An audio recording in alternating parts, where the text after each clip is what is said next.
Sports, folks. I'm Benny Mitchell. With me today, Jason Winchell. And Jason, we have number 1 versus number 2 in Division II football. We're in Alapocas, Wilmington, Delaware, on the campus of Wilmington Friends School. And we have the number 1 ranked Woodbridge Blue Raiders, the defending Division II state champs, traveling up to take on the number 2 ranked Wilmington Friends Quakers. And last time these guys met, Jason, was in December, 14-9.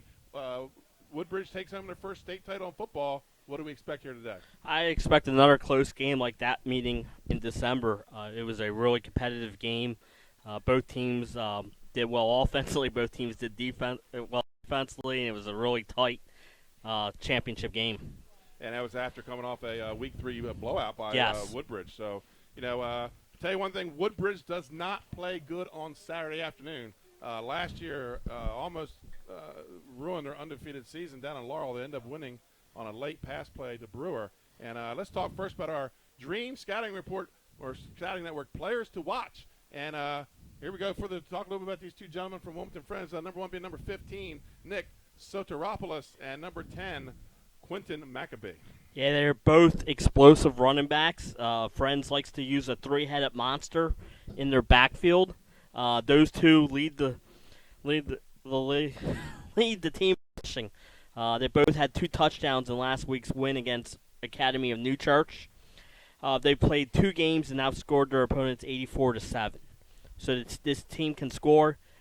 But this week they get they're gonna have a tough task going against the Woodbridge defense. And the Woodbridge Blue Raiders, their players to watch: number 10, the receiver Michael Brewer, and the quarterback number 4, Troy Haynes. Troy Haynes, he got under center on this field 3 years ago after their quarterback went down with a season-ending injury. And as they say, you're always one play from being in the game. And that's how Troy Haynes found himself under center. And he's been the third-year starter for the Woodbridge Blue Raiders. And this year, Coach Manlove, he's letting them throw the ball a little more. And Troy Haynes averaging 150 yards a game this year.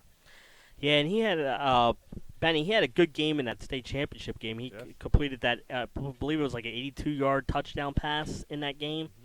So it was 82 yards to set up the touchdown. Yes, Gabe Westcott. Yeah. Right, but the 82-yard pass play set up that touchdown, and I think he's a really good quarterback and a good athlete for the Blue Raiders. He's a what you call a dual threat.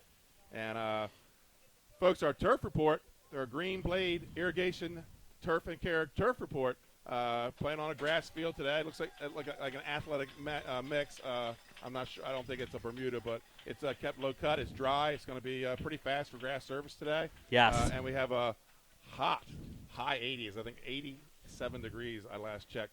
So we're going to have a warm day for football. And I was surprised that Wilmington Friends didn't wear the whites today with this sun beating down at 2 o'clock. Yeah, you're absolutely right on that one. Benny, it is hot, and we're wearing the all blue. And navy blue at that. Mm-hmm. And Jason, at the end of the game tonight, we will pick a Louis Pizza player of the game. Louis Pizza, 11 Rehoboth Avenue, home of the Grinder in Rehoboth Beach, Delaware. So look out for the end of the game for our Louis Pizza player of the game. On the field come the Wilmington Friends Quakers, and a nice little campus here. This is the first time I've ever been here, Tattersall Field. And man, what is it like to be the coach of a team on a field that's named after you? You haven't even left yet. Yeah, he's a great coach. He's been coaching for years, and he always seems to have good teams every year, no matter who he graduates. So, and like you said, what a great campus this is here in Alapocas. Great neighborhood and a great field here at Wilmington Friends. Folks, this is your Soto Concepts pregame show with Benny Mitchell and Jason Winchell. We're going to cut to commercial. We'll be right back while they do the coin toss and get you started with today's big matchup, the spotlight game of the week, the Woodbridge Blue Raiders and the Wilmington Friends Quakers.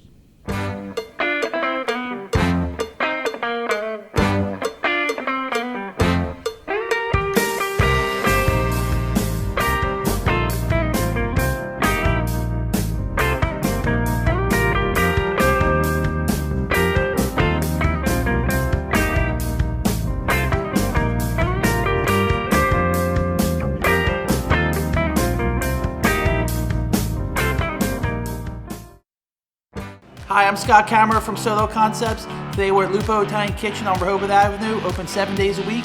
Chef Chris Parks is cooking up a beautiful shrimp carbonara. Come enjoy.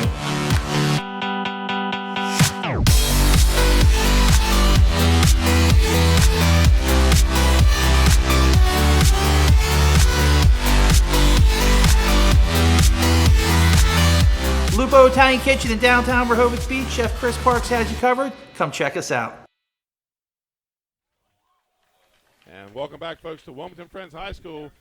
Coin toss has been completed. Wilmington Friends wins the toss. They defer to the second half. Woodbridge is going to receive, and Woodbridge will be going from right to left on your computer screen. The Woodbridge Blue Raiders are in the black helmets, white shirts, gray pants with the blue stripe. Wilmington Friends in all navy blue with the white numbers. They'll be going from left to right. So, Jason, this is the first football game we've done together. We've done a little lacrosse and Yeah. not one of my go-to sports. Interesting game to watch, but A little different than football. yeah, absolutely. That's for sure. And I think we're in for, like I've said in the pregame, I think we're in for a great matchup here today. And I think you want to get on the board first in this game and get you some confidence. So this is a important drive here, I think, for Woodbridge to start the game. Absolutely. Back deep for Woodbridge is number 8, the Ocho, Jamon Kane. And then he has 3 guys in front of him. And Woodbridge they're a little inexperienced in the line, but they've got some skill guys. Yes, they do, and that's what their bread and butter is. And kicking off for Wilmington Friends, number 80, Jacob Jaworski. So we're getting ready to tee it up and put the toe to the pigskin, folks. Yep. Number 1 versus number 2. This is a rematch of last year's Division II defending state championship. A little smaller, homier, cozier stadium this year than the University of Delaware.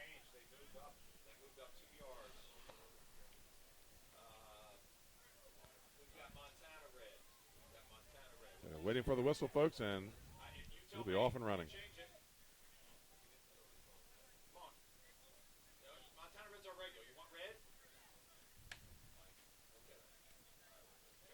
Jaworski's waiting for the whistle. There it is, folks. We're underway. Here's 302 Sports Spotlight. Game of the week is underway. Short kick, and it's going to go to number 12, TJ Kane. TJ Kane looking for some room in the middle, and he's going to get out to about the 38-yard line. Nice start for the Woodbridge Blue Raiders. Yeah, great return, like you said, and they're starting at the 38, so close to midfield here. Nothing like a short field. And I'm sure, as usual, the Woodbridge Blue Raiders will come out in their wing T offense, led by number 4, the quarterback, Troy Haynes.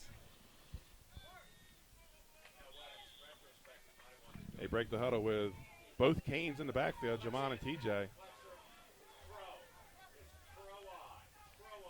And it's going to be a handoff to TJ Kane. He's got some running room on the outside, but he's going to be wrapped up by number 10, Maccabee. No gain on the play. I talked about him being a great running back, but there, what an absolutely great tackle as he came in, and it was textbook. 2nd and 10 for the Blue Raiders.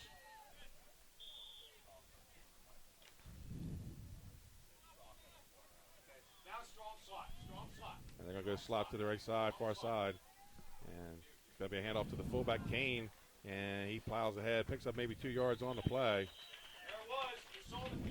Good job by the Friends defense again. Stacking up the middle, holds them to a minimal gain. I think key to Woodbridge here today is going to be getting in some second and short or second and medium range. Yes. Medium range where they can throw on second down. Yeah. As opposed to third. Here we go, 3rd and 8 for the Blue Raiders. We'll see if Coach Manlove lets his quarterback throw the ball. Yes. A little bit.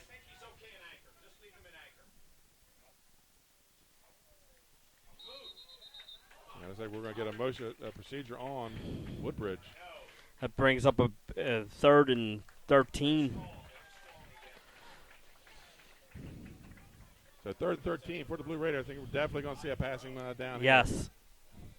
And I think that's one thing Woodbridge can't be is it can't be predictable. Right. I think Haynes is a good quarterback, but if he's predictable, he's going to be a little easier to maintain. And like you said, you get in 2nd and short where it looks like a running down, and you can have him throw. That will help him also.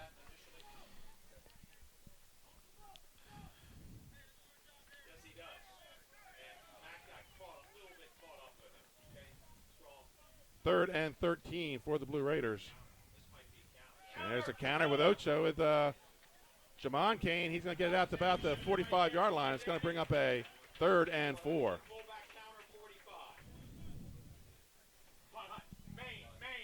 Good defense there, but a nice play call there. The little counter. Yeah.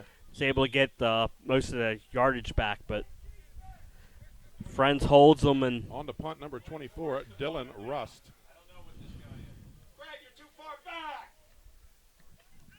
Little end-over-end floating punt. Going to be taken by McAbee. Drops it. And I think Woodbridge has this yes, ball. I believe they do. They yep. Woodbridge ball, and there's the big first turnover of this game. First big play of the game. Woodbridge taking over on the muff punt. They'll be at the Friends 30.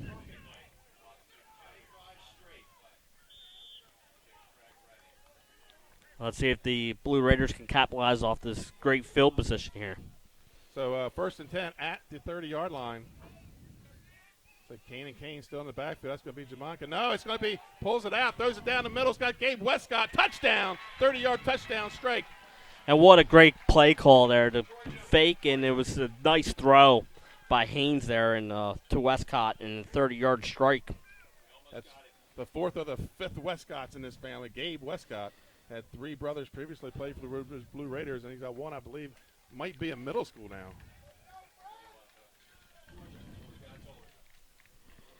6-0, Woodbridge strikes first, 9:33 left to play in the first quarter.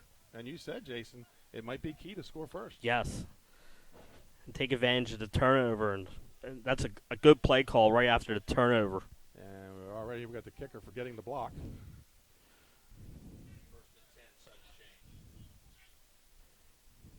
On the kick, number 24, Dylan Rust. Good snap. They got it down. It's blocked.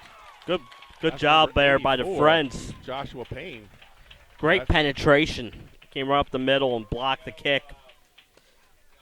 Jason, we're going to take a quick timeout. We'll be right back. 9:33 left to play in the first. Woodbridge Blue Raiders 6. Wilmington Friends Quakers 0. Welcome to Hooters. Have a seat wherever you like. Hooters of Newark is located at 136 Astro Shopping Center, Newark, Delaware. Come in day or night to watch your favorite teams and sports on our many TVs. It's a great, fun-filled environment that is kid-friendly. Our craveable food menu has all the appetizers, burgers, salads, tacos, seafood, you name it, as well as our world-famous Hooters wings, which are the official wings of 302Sports.com. Welcome to Hooters. Have a seat wherever you like. And welcome back, folks, to Wilmington Friends High School, where the Woodbridge Blue Raiders, they take the opening kickoff, courtesy of a muff punt, and they strike on the next play. They lead 6-0, 30-yard touchdown pass from Haynes to Westcott. And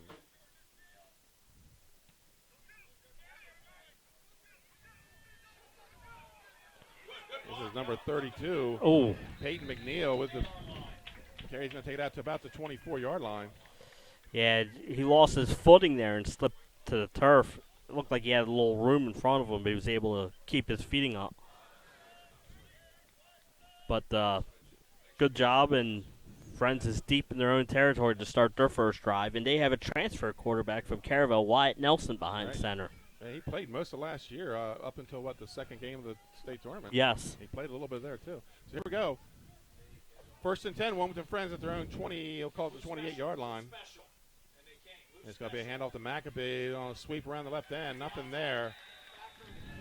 And that's number 3, K.J. Mosley on the tackle. Gain of maybe 1 on the play. Good tackle. Second and 9. Good tackle there by Mosley, because I think if he breaks that tackle, he might be running for a little bit.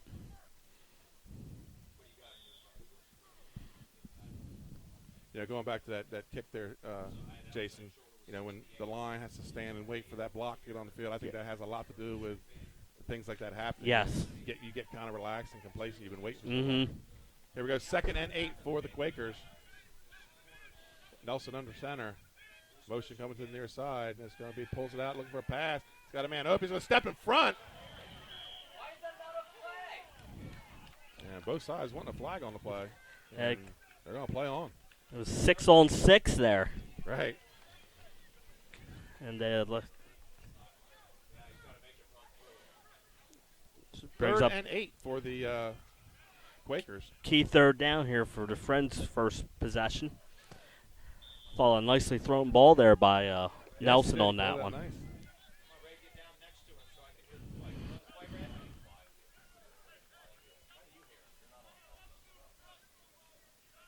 3rd and 8 coming up for and I think that's kind of like Woodbridge wants to get down. I don't think they really want to throw on second. I think they want to throw on 2nd, 4, 2nd, and Yes. 6. So here we go, 3rd and 8. And he's looking to the right. He's got a man open. He overthrows him. Yeah. Bring up a 4th and 8. That one, he had to put a little too much air on that one. So that's going to bring up a 4th down and a punting situation for the Quakers. Yeah, good job there by the Woodbridge defense. And back to punt. I believe that is the quarterback. Yes, number 7, Wyatt Nelson, punting back deep for the Blue Raiders is number 6, Richard Massey. High punt, snap over his head. Woodbridge does not have a rush on, so he's able to get it off end over end. It's going to be a short punt. It's going to be caught by number 10, Michael Brewer. And Brewer, he's a playmaker. He'll make you pay for stuff like that. Yeah, heads up play by him. Like you said, it's short putt. He grabs it and he takes it upfield and they're in business again at the 40-yard line. A lot of both teams, a lot of special teams missed. Yes. Here, 3 so far in this game. Not only that, sometimes that happens when you have 1 versus 2. The emotion and energy's there. You just make a few mistakes, but Woodbridge is in good field position again, starting at the Quakers 40. Blue Raiders, a handoff to Jamon Kane. He's got some running room off the right side, and then a host of Wilmington friends push him back, but he's going to pick up 4 on the play. It's going to bring up a 2nd and 6. Yeah, that's a nice pickup there on 1st down. Gets 4 yards, 2nd 6.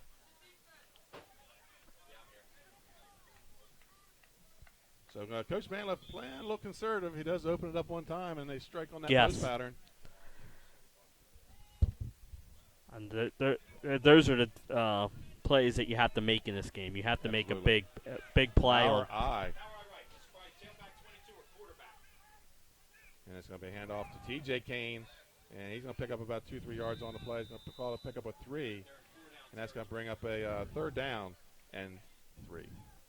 Yeah, and they're at the 34-yard line. I think this is 4-down territory here, Benny. So,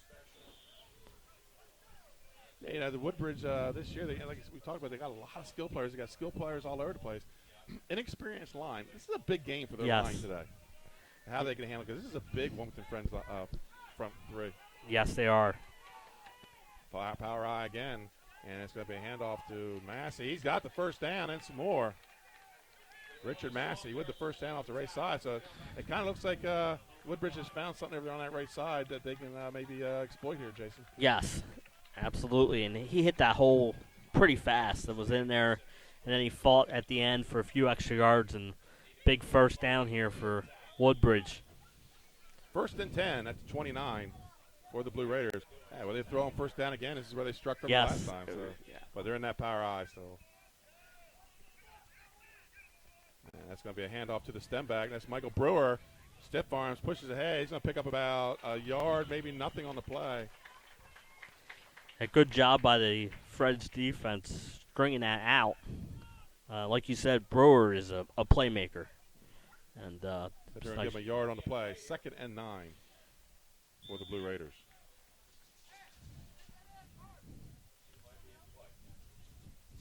Michael Brewer, 7 touchdowns this season, 5 receiving, 2 running, 2 rushing. Okay. So, yeah, the two rushing. So you have to be aware of where he is on the field. And Haynes is going to pull it out and throw. He's got a man open. It's Westcott again. There's going to be a flag on that play. That's going to be pass interference. But you know what? He doesn't pull him down. That might be a touchdown. Yes. Anyway, Westcott got good position on that ball, and Haynes was pressured to throw it too. Yes. And the difference in Troy Haynes in a year, and it started maturing. The maturing started last year. Is he used to throw to open receivers. Now he's starting to throw receivers open. Right. You know, and that makes a difference. That's going to be a 1st down for the Blue Raiders.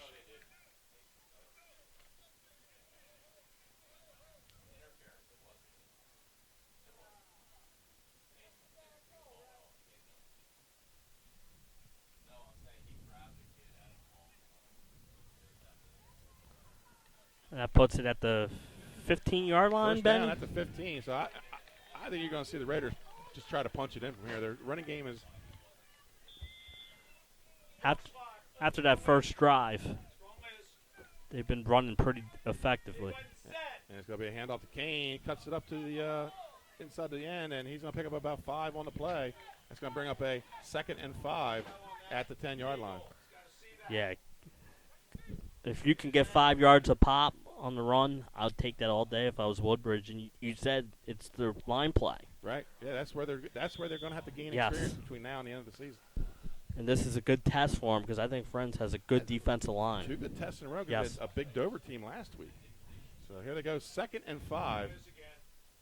Wing T formation with the wing to the left in a slot, and it's going to be Massey. He's got some running room up the middle. It pushes ahead, and they're going to call him down on the 1-yard line. No, they're going to call a touchdown. Yeah, touchdown.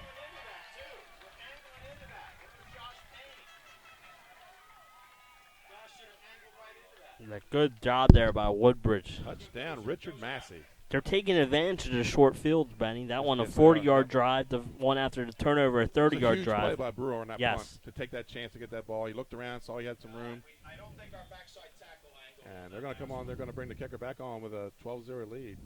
And this is number 24, Dylan Rust. And he's up, and he's through the middle. And that's going to be a 13-0 Woodbridge score. And, folks, we'll be right back. With Woodbridge leading 13-0 over the Wilmington Friends Quakers. Hi, I'm Scott Kammerer from Solo Concepts. And I'm Danae from Matt's Fish Camp. Come check us out. Matt's Fish Camp is the small local fish joint with 2 locations on Coastal Highway in North Bethany Beach and Lewis, where we serve up traditional coastal fare in a casual atmosphere with house specialties like colossal crab cakes, lobster rolls, and fried Ipswich clams, along with crowd pleasers like fish and chips, fried shrimp, and a daily selection of fresh caught fish. Matt's Fish Camp, serving up lunch and dinner 7 days a week, all year. Locations in Bethany Beach and Lewis, Delaware. And welcome back to Wilmington Friends, folks. Some scoring updates for you with the Barkley out-of-town scoreboard. Final, Glasgow beats Brandywine 30-3. Last check we had was Sussex Tech Mount Pleasant tied up at 7-7, and Archmere leads Tatnall 37-7. Yeah, impressive game there for the Hawks, who are undefeated and has a win over Dover this year. So they're a good team to watch. And off the kick is Rust. And number 4, Sully Williams takes the ball, and breaks 1 tackle. And Woodbridge looking to strip the ball. Yeah, and that's Playing good. aggressive. Good heads-up play by them, like you said, Benny. Go for the strip as he's tied up with a host of tacklers. So 1st and 10, better field position this time for the Quakers. It's going to be at their own 37-yard line.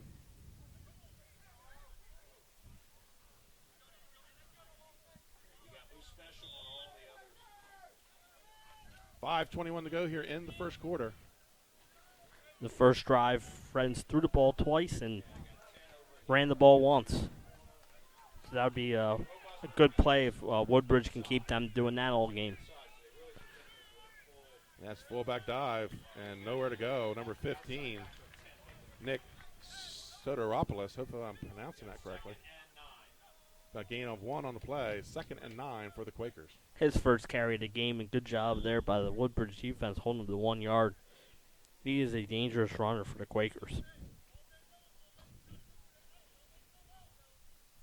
Last series they came out and they threw on 2nd Yes. and 9. So let's see if they stick with that. Full house formation.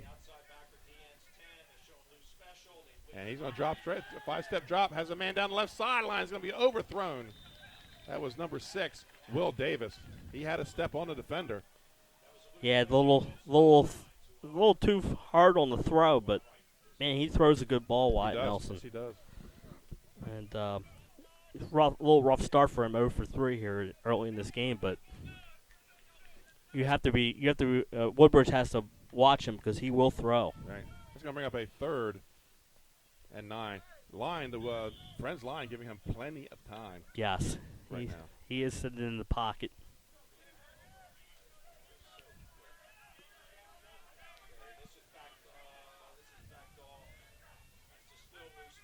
Five-step drop. Now he rolls out. Has a man down sideline. That's number 10, McAbee. In and out of his hands as he goes out of bounds.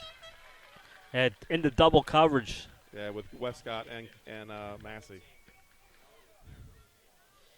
And good effort there. And also started the ball deep a few times here. Yes, he has. On the punt is, again, the quarterback, Wyatt Nelson. Sophomore, 6'2", 180. Yes. Remember last time the snap was high on him, and he did a good job of composing himself. You might at see least a little bit of a rush. Yes. With Woodbridge. Woodbridge put no rush on that play. It was all return. Good snap this time. Got an end-of-rim punt. Massey looking to catch it off the bounce. He's going to take it at about his own 20-yard line. Makes a man miss. And he's going to be taken down about his own 38. It's going to be 1st and 10 for the Blue Raiders with 4:20 to go here in the first quarter. Good return there, 18-yard return. Now, we talked about the lineage of Westcott. There's Yes. a lineage of Massey's here, too. Yes. So Woodbridge takes over 1st and 10 at their own 8-yard line, leading 13-0 here in the Spotlight Game of the Week on 302 Sports. Rematch of last year's Division II State Championship. And Manlow couldn't be more impressed with this start for her. Absolutely. Here we go. A little bit of a pro set with a slot to the left. It's going to be a hand. Oh, no, he pulls it out. And he's got Westcott all alone, and Westcott hauls it in. Now, this kid here, Gabe Westcott, last year, he has worked on his speed and his footwork. Because, last year in that state title game was the one where he looked like he may have been dragging something with him down to the goal line and got caught. Yes. That one, he just pulls away. Yeah. And if that ball doesn't lead him a little bit, he catches that in stride, he's gone for 6 more. Gabe Westcott, 2 big catches in this game already. 1st and 10 for the Blue Raiders at the Quakers' 29-yard line. And that's going to be a handoff to Kane, and he's going to push ahead. He's going to pick up about 3 on the play. It's going to bring up a 2nd and 7. And balance offense here for Woodbridge between the run and the pass. Well, and not only that, they're going to have 5-6 guys touch this ball. Yes, and I think 4 different players have touched the ball on the ground so far. And we haven't seen Haynes run yet, and he's capable of running. 2nd and 7, handoff to Kane again. No, he pulls it out. He's following a little quarterback follow there, a little fullback lead. And he's going to pick up about, let's call it 5 on the play. It's going to bring up a 3rd and short. You must have heard me. Yeah. I said he hasn't nice run yet. Little lead with the quarterback off the fullback. It's 3rd and 2 for the Blue Raiders. And that's the difference. Woodbridge has had 3rd and short the last few times they've had the ball, whereas Friends has always been in 3rd and 9 the first 2 times. Slot to the right. And it's going to be a handoff to Kane. He's got the first down and some more. And tackled by number 33, Craig Littleton. And big number 66 coming down from behind. And I do not have a 66 on the roster. No, we don't. So we'll try to get that name for you, Mr. and Mrs. 66. Yes. 1st and 10 for the Blue Raiders. It's going to be 1st and goal at the 10. Slot to the right. And it's going to be a handoff to Massey. Bounces off one tackler and brought down by number 89. Who, again, we don't have a number for. Well, they must have called Reed. Good job there by the Quakers defense. Yes. 2nd and goal for the Blue Raiders at the 10. It's actually Reed, but I'll tell you what. He's got to play there. Yeah, in Miami, he's got to play there. Did not expect this start. much scoring this Yes. start now. And you can attribute a lot of that to the muff punt, which sets them up. Right. And then, strike right away with the touchdown pass. And then a short field position the second time also. Back in power I.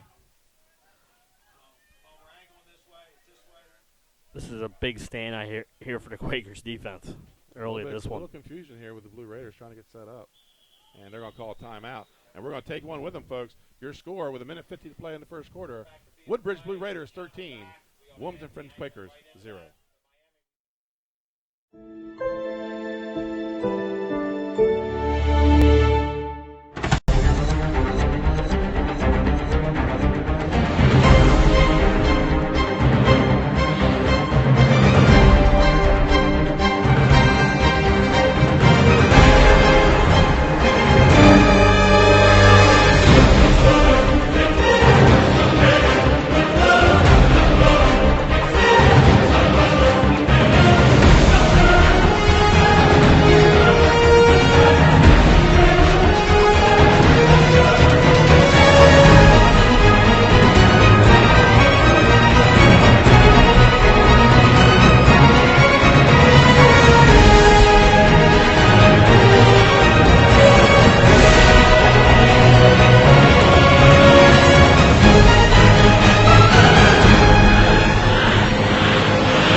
Welcome back to Wilmington Friends. After the timeout, Woodbridge just couldn't get set up, Jason. No. Brewer first was in power eye right, and then he went in power eye left, and then they looked around a little bit, and, Coach said, hey, it's call timeout. Yes. Get the play set up. I think they're coming off the timeout, and they're still in some confusion. Yes. So they're going to go slot left, and it's going to be, he's going to pull it out. And Haynes has a man open, tip, and falls harmlessly to the turf. That's going to bring up a 3rd and goal. Trying to throw it back across that body is a tough throw. Yes, it's a tough throw to make, and good job by 42 getting his hands on it. But as a coach, you probably don't like him to throw the ball across the field like that. No. It always tends to that tip gets be picked. dangerous. There's nobody over there to stop it. So 3rd and goal from the 10. It looked like Haynes had a little bit of running room there, too. Yes. Yeah.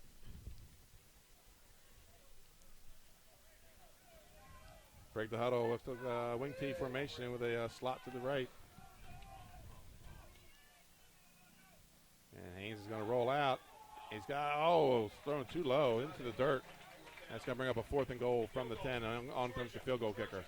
And this field goal kicker so far hasn't been putting them too deep through there. It's going to be a long field goal.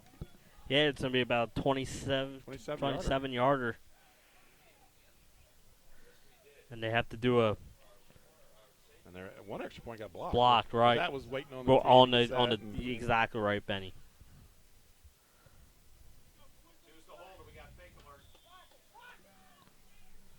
On for the hold, Gabe Westcott. He does everything for this team, huh? He does. That's blocked. And that's going to be blocked, and it's going to be turnover. Wilmington Quakers ball. It's a big defensive stand for the Quakers. Yeah, I said that was an important stand when it got down to 1st and goal there, Benny, and good job by the Quakers, and they blocked the field goal. We saw them block an extra point earlier, so they're getting pressure on these kicks. Well, they have a big, impressive line. That front Yes. three is got some meat in there. So now, if you're the Quakers, let's see if you can get that offense going. Yeah, absolutely. Minute 33 to go here in the quarter.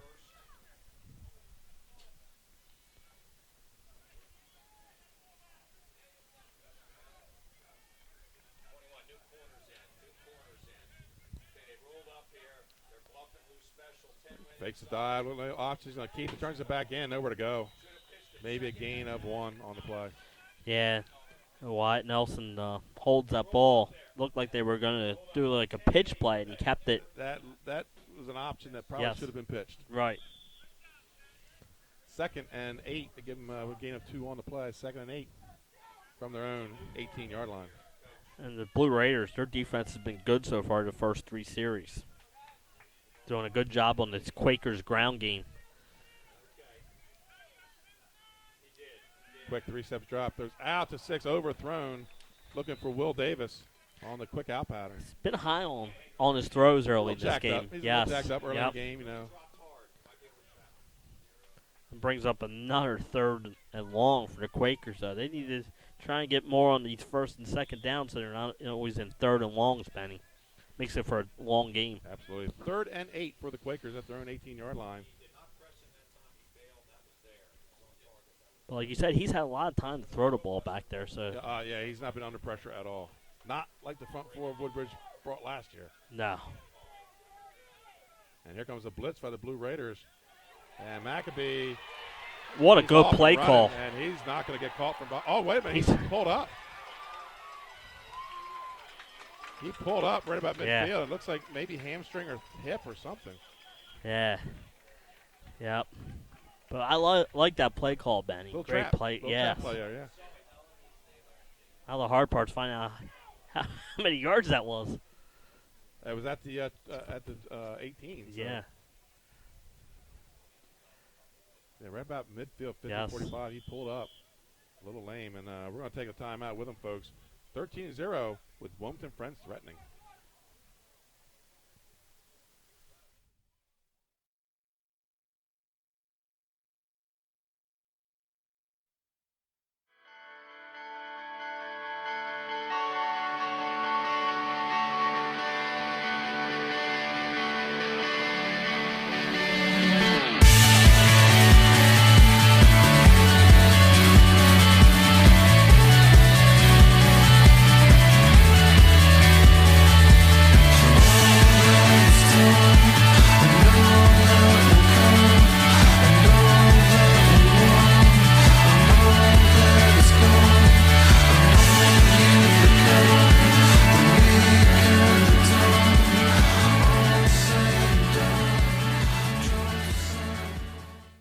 Welcome back to Wilmington Friends, folks. Maccabee is able to get off the field under his own power. A little something with the right hip, it looked like. Yes.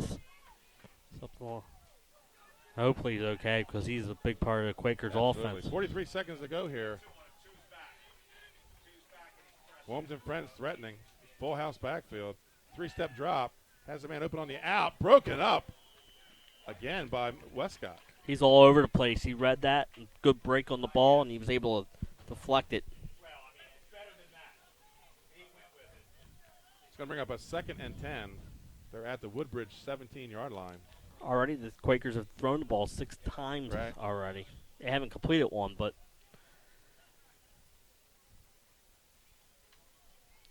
So I think Woodbridge got to be a little wary of that trap on 3rd. yes. That biggest play for them today. Back to throw He rolls again. out again, and he's going to throw it out of bounds. Had some contact, but no flag. And second time, a little incidental contact down the field.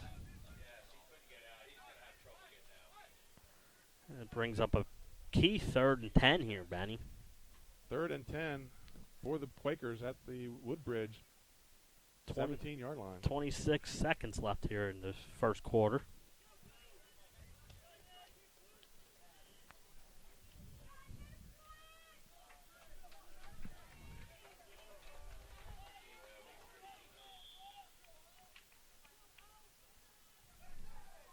Since that big run, it's been 2 straight pass plays, Right. Benny. And that's going to be a handoff to number 32, Peyton McNeil, and he's going to be wrapped up with no maybe gain of 2 or 3 on the play. And it's going to bring up a 4th and 7 for the Quakers. And I think time is going to run out in this quarter. Yes. And they're going to Timeout. Want a timeout? Kick with the wind? Timeout. Timeout. Come on, we wasted 6 seconds. So we're going to go to the end of the quarter, folks. go timeout. It looks like they called timeout with Did you get the timeout in time? 1 second. 1.8 seconds left here in the quarter. They call timeout. I think because the wind would be in his back here if they Right. go for the field goal, Benny.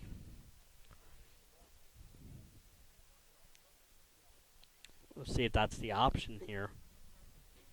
I would assume it would be. Yeah, it's going to be off the flag here to see which way that wind is blowing, if there's any angle on it or not.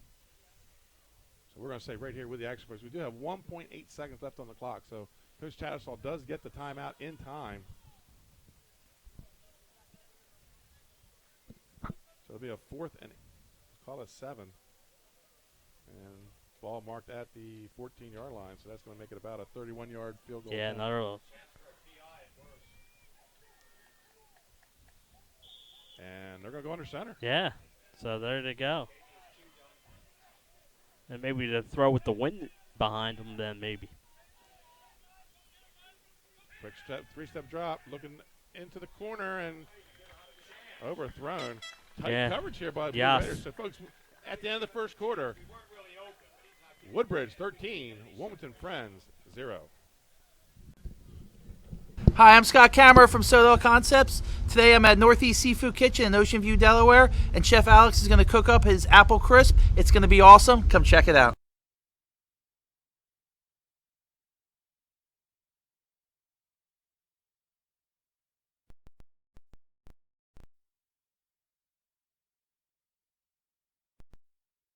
Northeast Seafood Kitchen in Ocean View, Delaware, open 7 days a week. Chef Alex has got you covered. See you soon. Hooters of Newark is located at 136 Astro Shopping Center, Newark, Delaware. Come in day or night to watch your favorite teams and sports on our many TVs. It's a great, fun-filled environment that is kid-friendly. Our craveable food menu has all the appetizers, burgers, salads, tacos, seafood, you name it, as well as our world-famous Hooters wings, which are the official wings of 302Sports.com. Welcome back to Wilmington Friends, folks. I'm Benny Mitchell. With me, Jason Winchell. On the camera today, Nick Halliday. Got that right? Sometimes I mess that up a little bit. 1st and 10 for the Blue Raiders at their own 14-yard line. They lead 13-0 here at the start of the second quarter. And a good stand there by their defense there. And it's going to be a handoff to Kane, looking for some running room, dances, finds some running room, cuts it back to the inside. And that's going to be enough for a first down. Number 32, Peyton McNeil with the touchdown saving tackle as he looked to cut it back inside. Yes. Like you said, good move by Kane, and he's able to pick up the first down. Bring up a 1st and 10. They'll be at their own 26-yard line.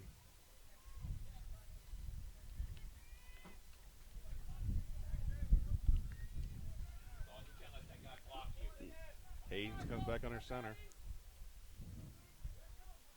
That's going to be a handoff to T.J. Kane. Nowhere to go. Number 33 in on the tackle, Craig Littleton. Yeah, good penetration there by the Quakers defense, and I believe they lost a yard or two on that one, Benny.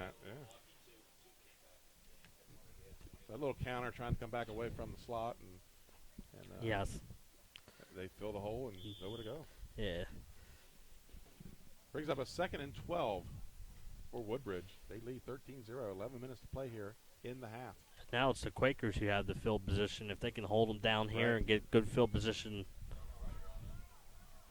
So power I for the Blue Raiders on a 2nd and long. He rolls out. He's got Brewer wide open. Brewer takes a step, makes a miss, and looking to run away. Cut, spins. And there you see the athletic ability of them. Coach Manlove using the circle button. But there is dirty laundry on the field. Don't know what the call is. I think this is they're bringing it back. Yes, they are. Might be a hold. It's a hold. So it negates the long pass play. That's going to bring up a 2nd and probably about 20-something. Yeah, and but we've seen that he has a couple open receivers down there. They're getting behind this Quakers defense. And that one is coming back, though. Like you said, it's going to be a 2nd, and they might have to go back. They might have to go back to Woodbridge to get the first down here. That's right. And that's going to back it up to the 10-yard line, 9-yard line. So 2nd and 22 for the Blue Raiders. And they might be looking to get out of the shadow there. Yes, Yep. And they had the ability to break the big run. So it's not a bad play call here. There's a toss to Massey. He breaks the tackle, pulled down about the 15-yard line. Gain of 6 on the play. Massey has 3 carries for 20 yards, so he's getting his average about 6 per carry. So that's going to bring up a 3rd and, wow, call it 19. Big play here for Quakers defense. About 10 minutes left here in the 2nd quarter. Everyone led with Woodbridge look maybe like a screen or a draw here. Maybe get the ball in Brewer's hands. Right. Brewer's going to come out in the slot, so.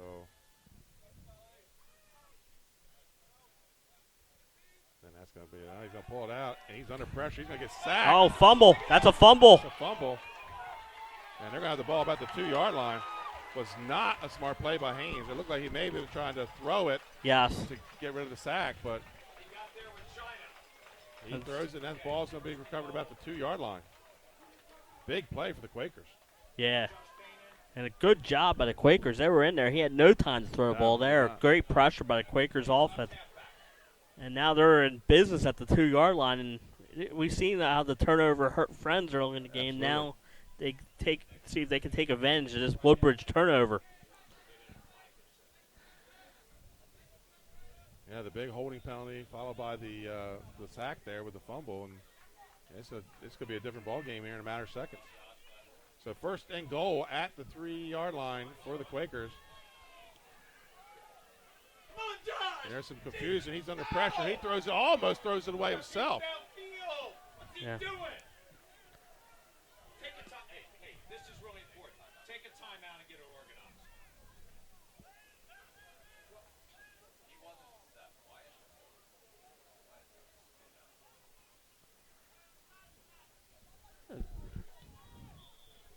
Friends offense just not on the right page early in this game. There was some confusion in the back on Yes. the last play.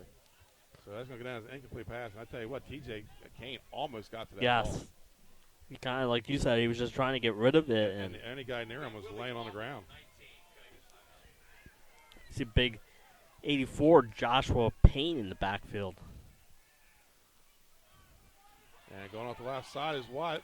And does he get in? He fought for it. No, he's out He's out. inside the one. Yeah.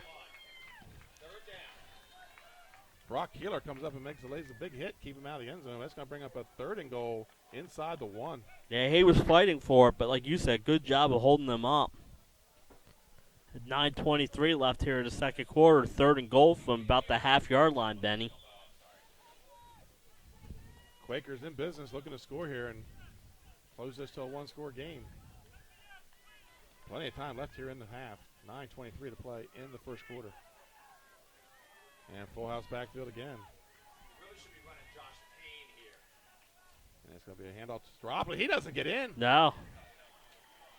Yes, second On effort. the second effort, but there's a flag on the play. Yes. Flag on the play. I believe this is going to be a hold also, but we'll see. He was stood up at the line. Looked like he circled in. This could be an aiding the runner call. I didn't see the other side. Maybe somebody pulled him. I'm not sure.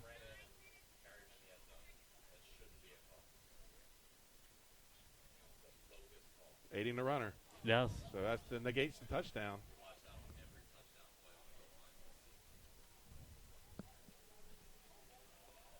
Is that a 5-yard penalty? Apparently a 4-yard penalty. Okay. Now they moved it back. So it's a 5-yard penalty. And it's going to be 3rd down. This would be a good stand by this They defense. stand here, but it's not over yet. They still got 2 plays. Yes. Again, full house backfield. Okay, loose special, tackles on the outside shoulder. And they're going to call And we're gonna timeout. call timeout. So we're going to take one with them, folks. With 9:18 to play here, your score, Wilmington Friends 13, or Woodbridge, 13, Wilmington Friends 0, but Wilmington Friends is threatening.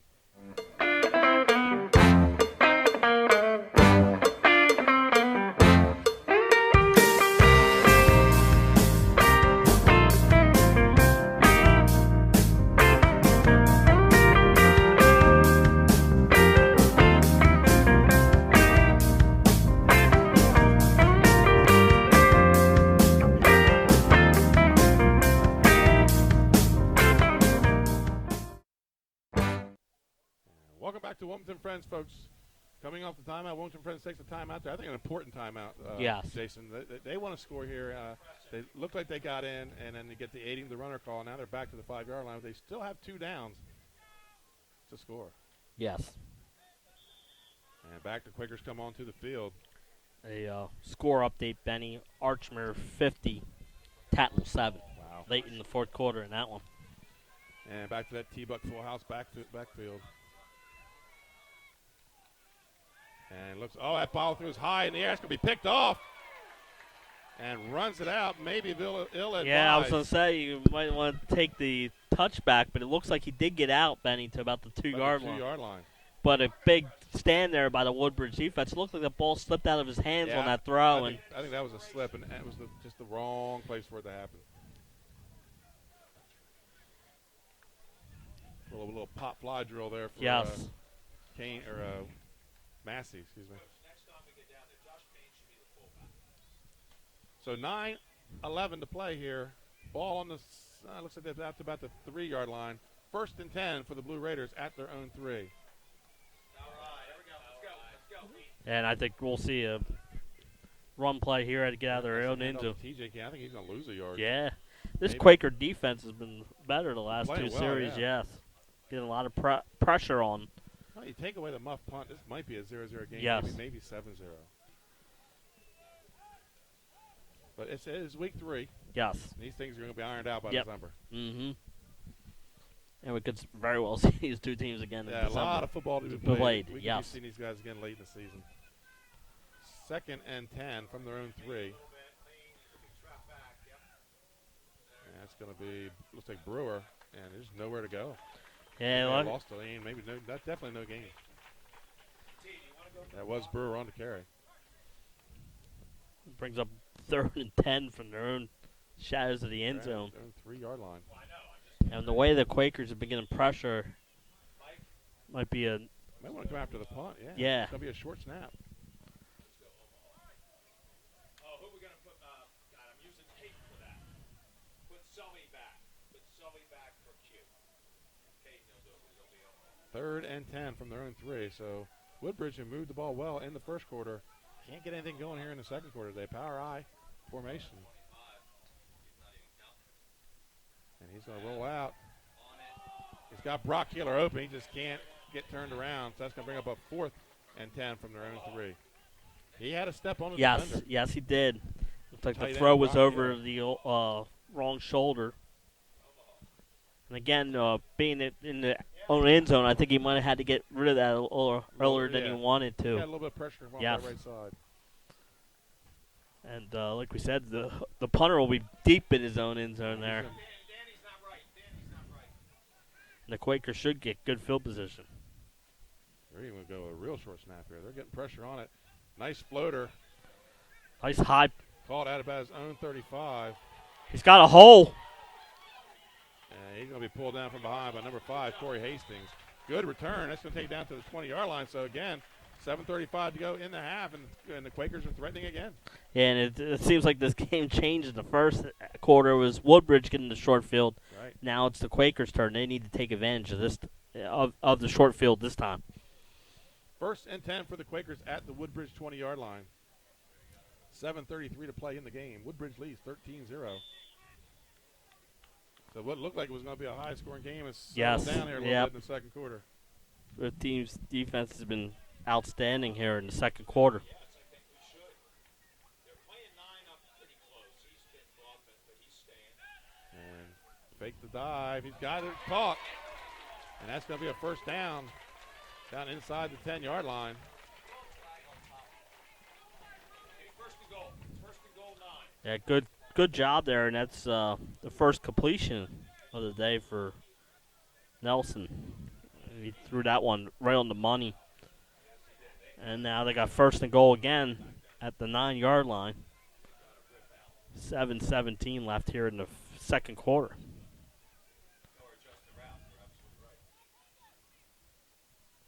It's Nelson taking it. Yeah. No, he got hit hard. Number 3. And I think AJ that's going to be Moser. a flag. It looked like he hit him in the head. The flag came in late. This might be half a distance. Looked like he went shoulder to chest, but maybe he did get up in the head. I like that. And that's what I wanted earlier, too. Sully. So I'll move it to about the 3.5. Well, left halfback is Peyton. What are you running? So that's going to put the ball, runs it down to the 7, puts that back to, like you said, the 3.5. Peyton should be the right. You don't want Sully blocking. And the Quakers were here last time after the fumble, had 1st and goal from the 2. Right. And they're going to have 1st and goal again from the 3. First down.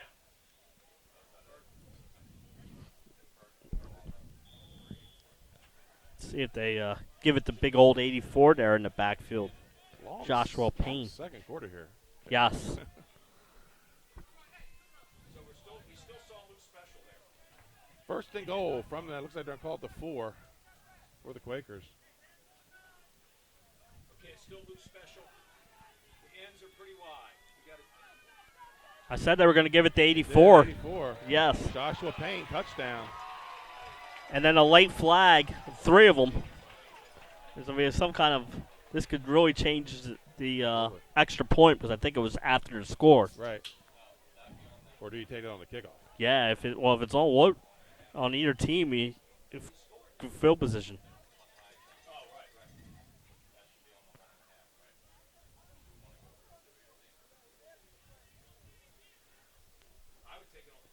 I think it's going to be on Woodbridge. With, Personal foul on Woodbridge.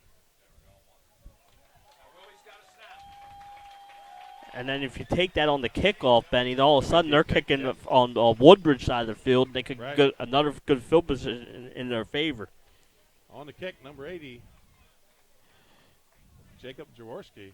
It's now 13-6. It's a different ball game. Yes.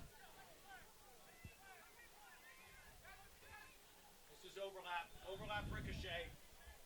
Come on, Peyton, do your job. Good snap. Snap down, kicks up. It looks like it's good. It is. Watch out, cars. 13-7. Watch out, cars down there. That kick went way through. So, folks, we're going to take a timeout. We'll be right back with more second quarter action. Unique Image opened for business in Wilmington, Delaware in 1979 with one focus, wowing our customers with great products and even greater. 30 years later, we are still doing exactly that. Whether you're looking for marketing tools to promote your business, gifts for your employees or clients, or planning a special event, we're here with a voice of experience to help you every step of the way for your complete satisfaction. Visit our new showroom in the Mill Creek Shopping Center, 4577 Kirkwood Highway. Unique Image, you envision, we create. And welcome back to Wilmington Friends, folks. Benny Mitchell here with Jason Winchell. Our 302 spotlight They haven't game of the week. moved up the no. penalty yet. They're still trying to kick from the 40, but it should mark it 15 yards here, Benny. Correct. So it'll be kicking from the Woodbridge 45. This really changes how you can play this kickoff. You can do a short pooch, try and pin Woodbridge back deep in their own territory. You don't have to run as This many second yards down the quarter, field. Woodbridge is not able to move the ball. The Friends defense stepping up. Yes. And Woodbridge is able to get nowhere in the second quarter. So back deep is Massey. And he's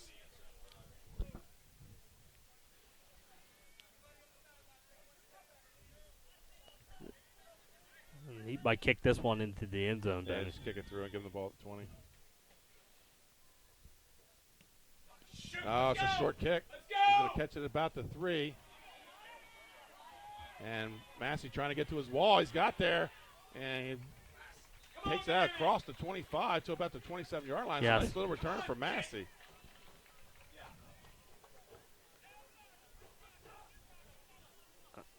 Looks like he didn't get all of that kick, and like you said, he Yeah, called he it got to down the 2-yard line, and good return. Woodbridge is out 26-yard line.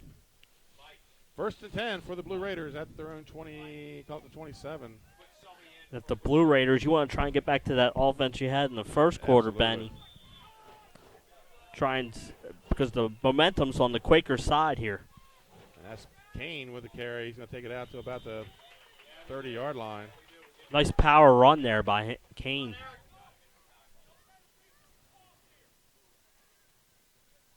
6', 172 junior. Kane is a Yeah, big body. he out is. there. He means he's tough to get down too, Benny. Right. I see him running hard and fighting for the extra yards here today.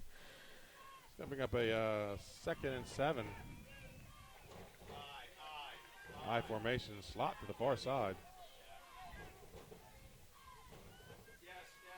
And it's going to be a handoff to Massey. He's got some running room. Hits, spins, keeps it going forward, and he's going to have the first down. Yeah, like you said, a good spin, and then he fought for an extra few 5'6", yards. 147 pounds, and he's making people bounce off and miss. First and 10 for the Blue Raiders.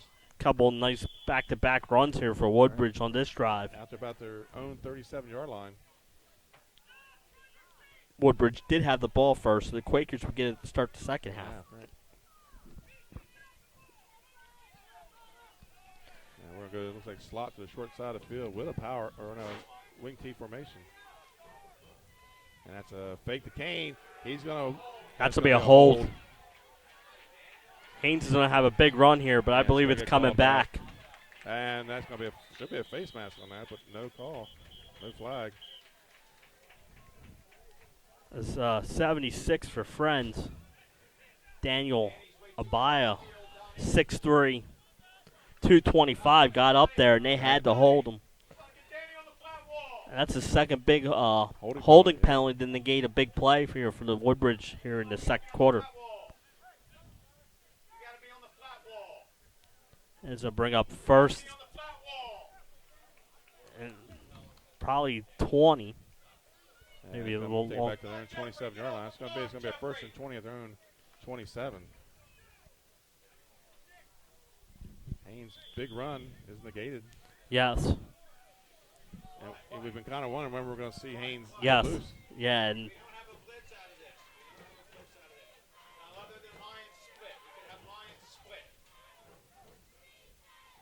Haynes is on a throw, and 76 is in the backfield again. What a move by Haynes to get out of Man there. open and drops it. I don't know how Haynes got out of that. He had 3 guys on him in the backfield. That is the second tackle Yep. I've seen with a hand around the top of the helmet. Yes. We haven't had a face mask called Yeah, yet. So. you're right.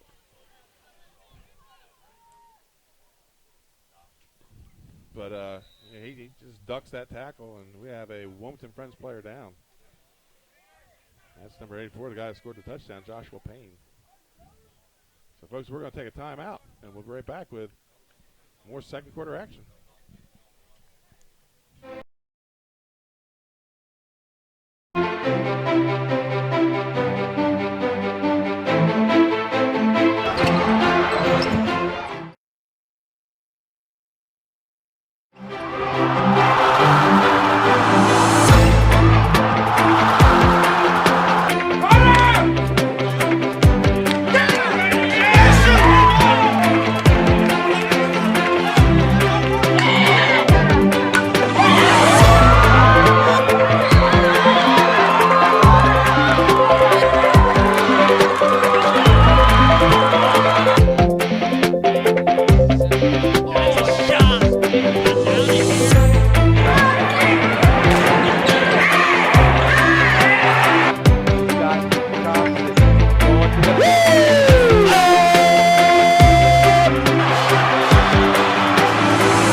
Back 84.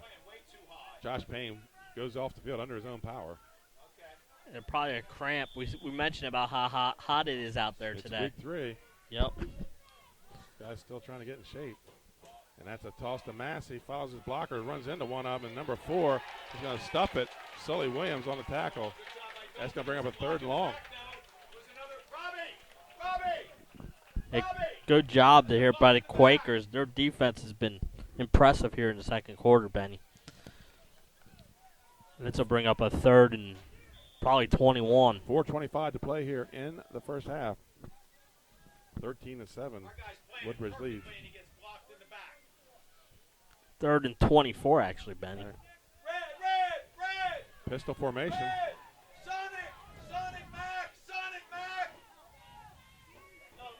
Massey's got some running room. A good stiff arm. Yes, he does. And he might have the first down. He does. And he don't want a stiff arm. He wants to run you over. First down. Number 33 finally brings him down. Craig Littleton. Yeah, what a run. Well, he broke 3 tackles on that play. What a stiff arm he threw. And that was a big play. 3rd and 26, and they get the first down. Right. With 3:55. Little counter play. Yes. Reverses field and makes something out of it.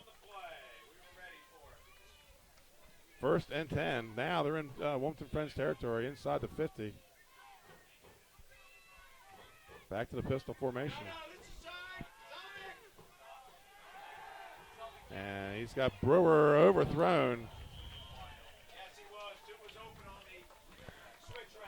Good coverage there by Sully Williams.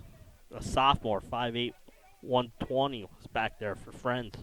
Like you said, it was a little overthrown of Right. Brewer. Tell you what, they had Westcott Yes. wide open with nobody on him. So. On the other side. 2nd and 10. And those wasps they've complained about upstairs are starting to come down to our booth. Yes. 2nd and 10 at the 46 of Friends.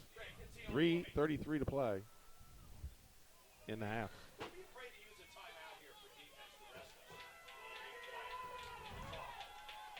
And Haynes is going to go back under center. Slot to the right, fakes the pitch. And just nowhere for Kane to go. And they still couldn't get him down. Stays on his feet. He's a big boy, but they were all over that run there, Benny. The Quakers, I think, have done a better job. I mean, we had that big run there by Macy, but other than that, they've been really good here in the second quarter against the run. That's going to bring up a 3rd and 10. Heck, if you have a 3rd and 26 play, you must Yes. have a 3rd and 10 play. Right. Under 3 minutes left here in the second quarter. Friends is doing a good job right now filling gaps. Yes. And just bottling up Woodbridge. It's taking athletic plays by Woodbridge to move the ball here. Yes. We said there that Woodbridge has, I think, the athletic ability edge in this one. He's got. You lose the runner. He's going to tuck it and run. And he's going to get the first down and get out of bounds. And that's Haynes again. That's Haynes again making a great play. But the pressure is he has had no time to throw the ball. He almost has to take out. 76 has been in the backfield. Yes. He might be in the huddle. I'm not sure. He's been in there very quickly. That's And it looks like they must have marked him out. Daniel Atabay. Looks like they marked him out of bounds short of the first down, Benny, Must have. if I'm looking correctly, because I thought he had the first down. I thought so, too. Looks like it's going to be a 4th and 3. Looks like the Quakers' defense is tired out there. I was starting to notice that Yes. the last couple plays. It's hot. Yes, it is. And we said they're wearing the blue today. And we're going to get a quick whistle. And I think we might have a timeout for the Wilmington Quakers, Friends. and So I we're think gonna- that's a smart one. I agree. We'll take one with them, folks. We're going to be right back. Your score, 13-6. 2:32 to play in the half. See you soon.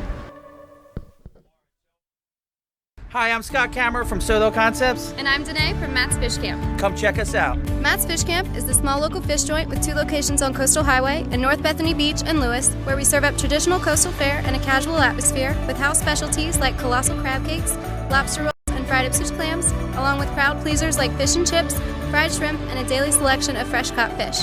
Matt's Fish Camp, serving up lunch and dinner 7 days a week, all year. Locations in Bethany Beach and Lewis, Delaware. See you soon. Welcome to Hooters. Have a seat wherever you like. Hooters of Newark is located at 136 Astro Shopping Center, Newark, Delaware. Come in day or night to watch your favorite teams and sports on our many TVs. It's a great, fun-filled environment that is kid-friendly. Our craveable food menu has all the appetizers, burgers, salads, tacos, seafood, you name it, as well as our world-famous Hooters wings, which are the official wings of 302Sports.com. And welcome back to Wilmington Friends. 4th and 3 for the Blue Raiders. Another key play in this game, Benny. Comes here. Jet sweep. He's got the room. I think they're going to get him just short. It's really close, Benny. It's going to depend on the spot here. It's going to be dependent if it's left foot or Yes, right foot. exactly right. I think he's going to be short from my angle. Yeah, it looks it from here, but I think they got to measure this They one. are going to measure. Officials timeout. We'll have a measurement. This is going to be all depending on the chain gang here. So this is short. That's a big timeout by Wilmington Friends. So they're going to have 2:23 to play, close to midfield. Check. And see their timeout, Sue?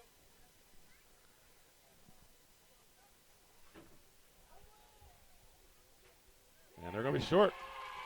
Turnover on downs. Wilmington Friends ball at their own 37-yard line. Good stop there by the Quakers defense, Benny. And we said before, I thought that was a good timeout. It really set up I their agree, defense, and they were able to stop Macy there just short. I believe the Quakers are out of timeouts, Benny, so Yes, they are out of timeout. 2:23 left here in the second quarter.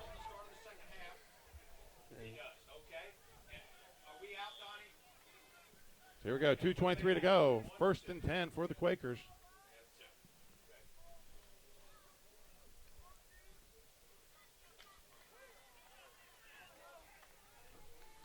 And they come out in that full house backfield.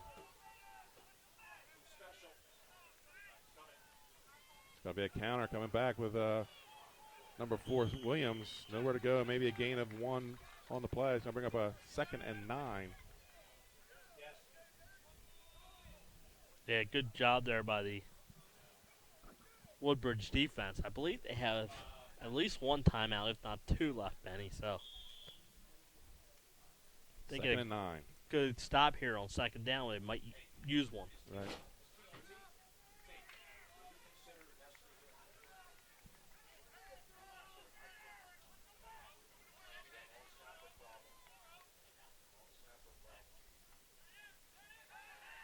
He's going to roll out with it. Short.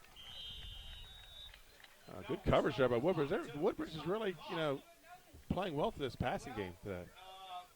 They only left the one reception all game. Yeah, one for 11. So, I mean, they're doing a great job. Coverage is Quakers receivers aren't getting much separation. Woodbridge defense.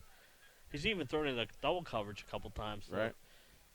It's been a great job by this Blue Raider secondary. Third and 9. And they've had to be impressive because he's had all day to throw the ball. He's not been really put under pressure all day. 3rd and 9 for the Quakers at their own 38-yard line. And that incompletion stopped the clock.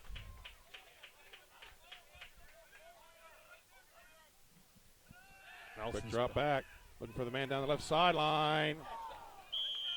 It's going to be incomplete. 3rd and 9, or 4th and 9. Good effort there. Good throw there by Nelson, but good coverage again by Woodbridge. Will Davis looking for him to say he was in double coverage too with a man over. Yes. And you see in high school a lot of these teams, the punter's also the quarterback. Right. So you always have to be careful. I think he'll fake. punt here, but you always have to watch that. Patrick, you got the strike, Patrick. Get it, Patrick. Good snap. And floater punt down the left side. And it's going to take a friend's bounce. Wait, time with. Good job. Minute 21 to go in the quarter. Woodbridge will have a 1st and 10 at their own 7-yard line. Yeah. And we might see Haynes make a couple throws downfield here. Yeah, in the first quarter, he completed his first 2 passes, Benny. Since then, 5 incompletions. So he started 2 for 2. I've noticed McAfee has his shoes off, so I think he is obviously done for the game. That's a big loss for Friends, both sides of the ball. Yeah, he was great defensively early in this one, too. Well, Haynes comes up under center. I thought I might see him in a pistol here, but no, he's going to come up under center. That's a toss to Massey. And that's two flags. I think every official threw a flag there, Benny, so that one was probably obvious from all 3. It's probably going to be a crackback on the edge there. With the minute 16 left. This might change the thinking of Manlove. Yeah, Friends is out of timeout, so he could run the clock out. That's what it's going to be. Personal foul. They're blocking the back. Coming off there with that little crackback. Bring up a 1st and 25. Woodbridge has had a bunch of penalties here in the second quarter.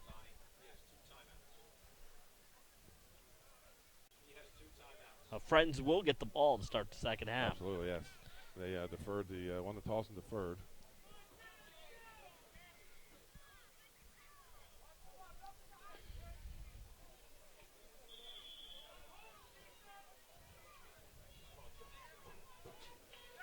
So we've got a slot to the right, wing T, backfield, quick drop. He overthrows that and falls to the ground. He was a little lucky there, Benny, because 32. Went off the hands of Brewer, and number 32. McNeil, Peyton McNeil. Peyton McNeil was right there. Yes.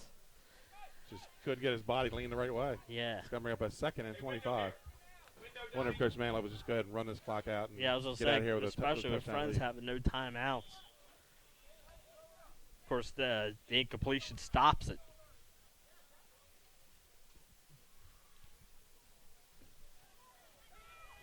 And with Woodbridge athletes, they could always be dangerous in these running plays. High formation. And it's going to be a toss to number 21. That's a new name, Jaquan Massey.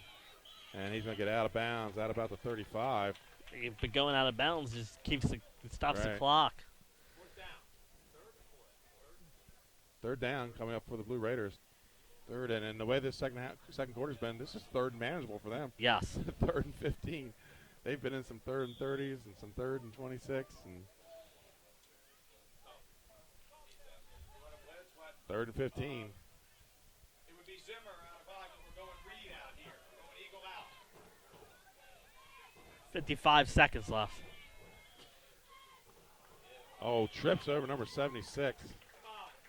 That's going to bring up a 4th down. Gain of 2 on the play. 4th and 13. Could run this down to about 15 seconds or less. And then punt it. Yeah, what, Mike? I'm with you. I don't think he's going to punt. Let's just go safe. Punt safe. Punt safe. No, we're out. Punt safe. And they're going to run the clock down here. Probably going to run the clock down Right. and go hard count and take a timeout. Right. Or Coach Manlove may run a play. We'll see. Back judge is starting his time, so I think this is going to be a delay game. Yeah, delay game. Roberts won't. Coach. I think that's what Manlove. I don't think they were planning on running a play there. Nope. Goes where it is. 9 seconds left. You can punt the ball. Stays on the nose. No, he knows. It's because of the situation.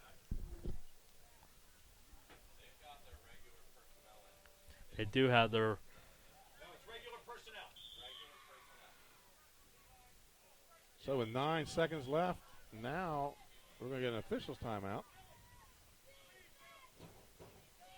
Coming over towards the Friends sideline. Dalton and back. Set the edge, Dalton back. Not sure what that was. No. But we're playing Set the edge, Dalton and back. Not too deep. Brings up 4th and 17. with 9.4 to go. And he's under center. That's going to be a toss to Massey. He's got some running room, and he's going to be taken down. Our ball. Gain of 4 with 2 Oh, they didn't seconds stop left. they didn't stop the clock. That was a 4th down. There should be 3 seconds left, Benny, but That's the end of the half. no. They are calling it a half. So folks, we're going to take a timeout. We'll be back with some halftime updates.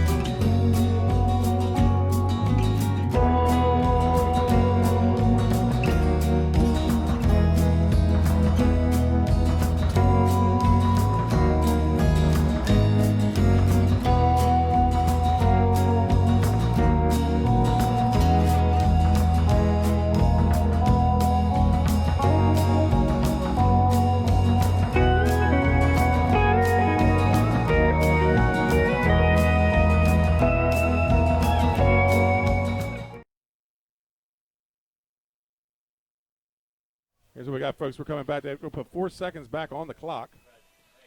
Yeah, and I think that is the right call, Benny, because it was a 4th down play. Yeah, I and you just got never seen it done that way right. before. Yeah. Now, I tell you what, if they take a knee after all that, Yes. Here, you might as well take a chance at the end zone. You get maybe a defensive Pass pass interference interference or something, and then you have an untimed down.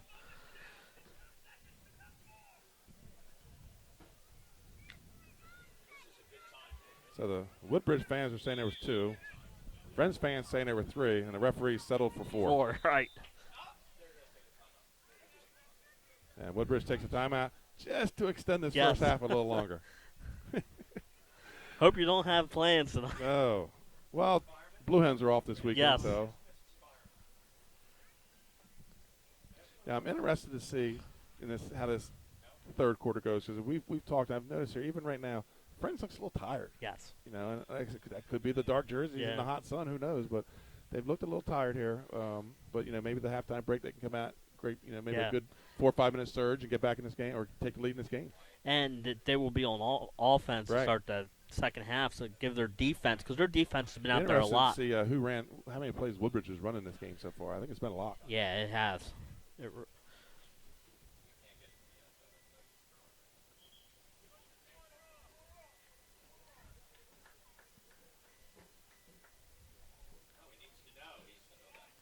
Well, I will tell you, Jason, 32 plays. By Ben. my clock, it Yes. stopped at 2 seconds Yes. on the clock we're using. So Okay.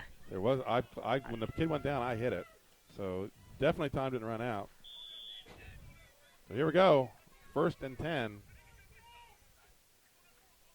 And he's going to look downfield. He's going to look on an out, and there's nobody there. He throws it out of bounds, and that's how the half's going to end. The receiver and quarterback were on the same page there. 3 minutes for that ending. Yes. So, folks, we're going to take a commercial break, and we'll be back with the second half.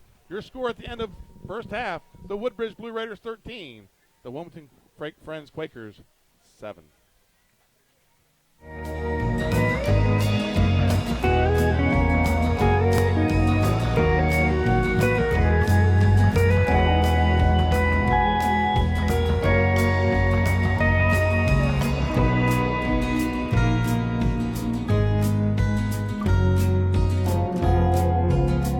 Thanks for coming on this tour with Plate Catering. I hope you keep us in mind for your next event.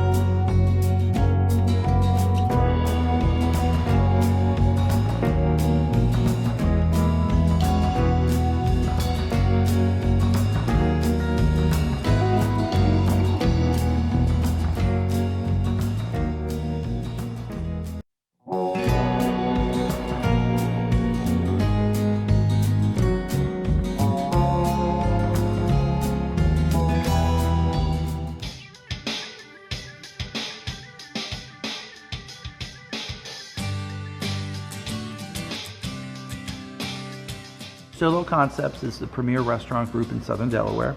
We have 8 restaurants from Lewis all the way down to Fenwick. We have a catering company, a food truck, a soda company, a film company, and a management and a consulting company.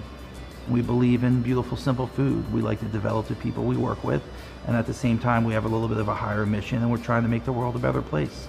And we have a group of people that every day wake up and they get after it, and they're all focused on one thing, and they're trying to make a great company, and we're trying to make the Culinary Coast a national focus for the United States as a food destination. I think we've done a really good job of that in the past few years. The daily grind of the restaurant can be very difficult. You're dealing with alcohol, food, and people. Those are 3 highly volatile things.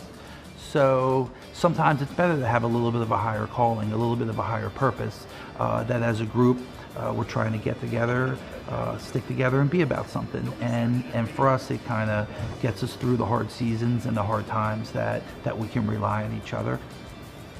We have about 150 full-time year-round employees, and then every season we hire, I think this year we hired about 270 people. So we have 270 seasonal people spread out throughout the whole county. And for me, it's great. And some of these people started out as 15-year-old busboys working with us, and now they're lawyers and doctors and business executives throughout the world, and they still come back and they have a relationship with us. So it's been a really nice experience for us that we're so connected to the community, and we can develop people on so many different levels. We want to support the people that we work with. We want all of our employees to have what they need to grow and be professional. And we may open 10 more restaurants. We may open 100 more restaurants. But all we know at the end of the day is we want to stick together, and we have a great group of people, and I'm really proud of them. I'm proud of everybody. This was a really trying year, and it's a testament to the team that Matt put together that we flourished after a tragedy. And the stronger and better we can make Southern Delaware, the better our restaurant group's going to be.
Plate Catering, the catering division of Sodell Concepts, where we're doing beautiful, simple foods for you. We can accommodate intimate affairs or larger parties anywhere from 1 to 800. We can go anywhere in a 50-mile radius of our location, be it on the beach, in your home, on a farm, at any venue, including the Indian River Life Saving Station, which you'll see later in our clip. You can choose from a pre-designed, chef-driven menu where we keep only the freshest and most local ingredients in mind, or we can customize a menu to your liking.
Thanks for coming on this tour with Plate Catering. I hope you keep us in mind for your next event.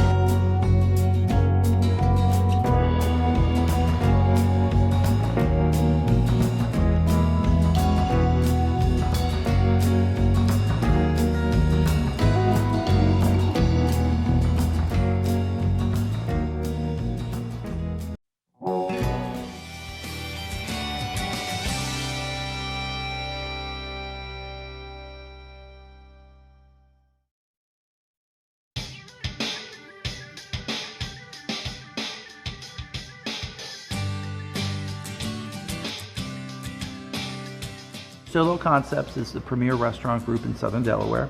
We have 8 restaurants from Lewis all the way down to Fenwick. We have a catering company, a food truck, a soda company, a film company, and a management and a consulting company. We believe in beautiful, simple food. We like to develop the people we work with, and at the same time we have a little bit of a higher mission, and we're trying to make the world a better place. And we have a group of people that every day wake up and they get after it, and they're all focused on one thing, and they're trying to make a great company, and we're trying to make the Culinary Coast a national focus for the United States as a food destination. I think we've done a really good job of that in the past few years. The daily grind of the restaurant can be very difficult. You're dealing with alcohol, food, and people. Those are 3 highly volatile things. So sometimes it's better to have a little bit of a higher calling, a little bit of a higher purpose, that as a group we're trying to get together, stick together, and be about something. And for us, it kind of gets us through the hard seasons and the hard times that we can rely on each other. We have about 150 full-time year-round employees, and then every season we hire, I think this year we hired about 270 people.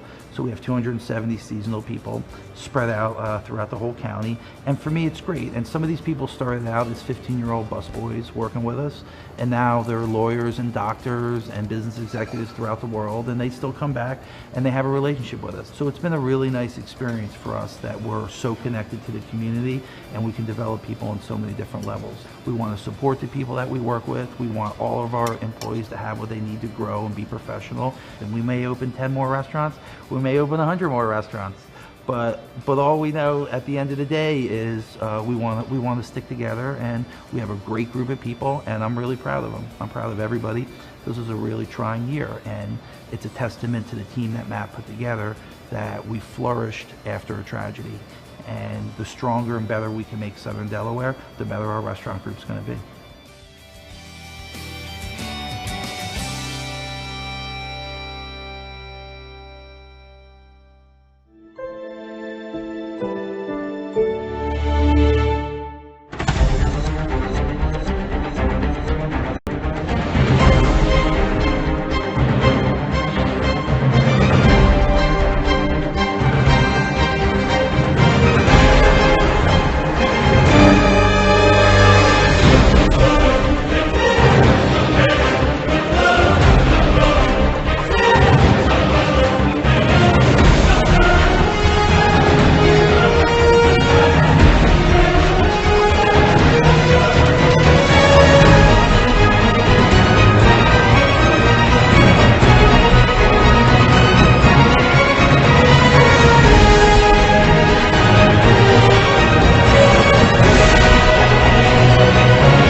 Hooters of Newark is located at 136 Astro Shopping Center, Newark, Delaware. Come in day or night to watch your favorite teams and sports on our many TVs. It's a great, fun-filled environment that is kid-friendly. Our craveable food menu has all the appetizers, burgers, salads, tacos, seafood, you name it, as well as our world-famous Hooters wings, which are the official wings of 302Sports.com.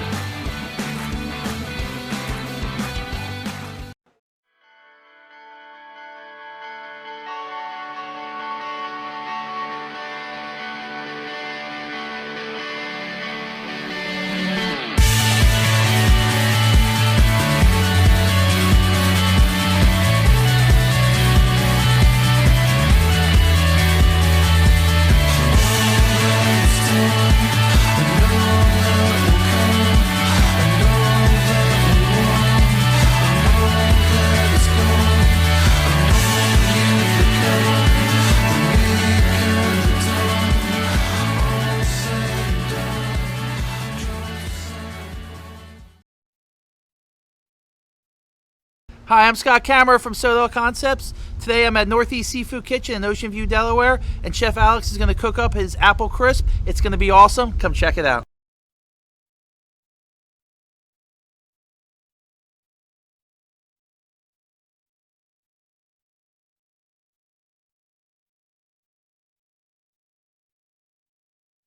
Northeast Seafood Kitchen in Ocean View, Delaware, open 7 days a week. Chef Alex has got you covered. See you soon.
Soto Concepts is the premier restaurant group in Southern Delaware.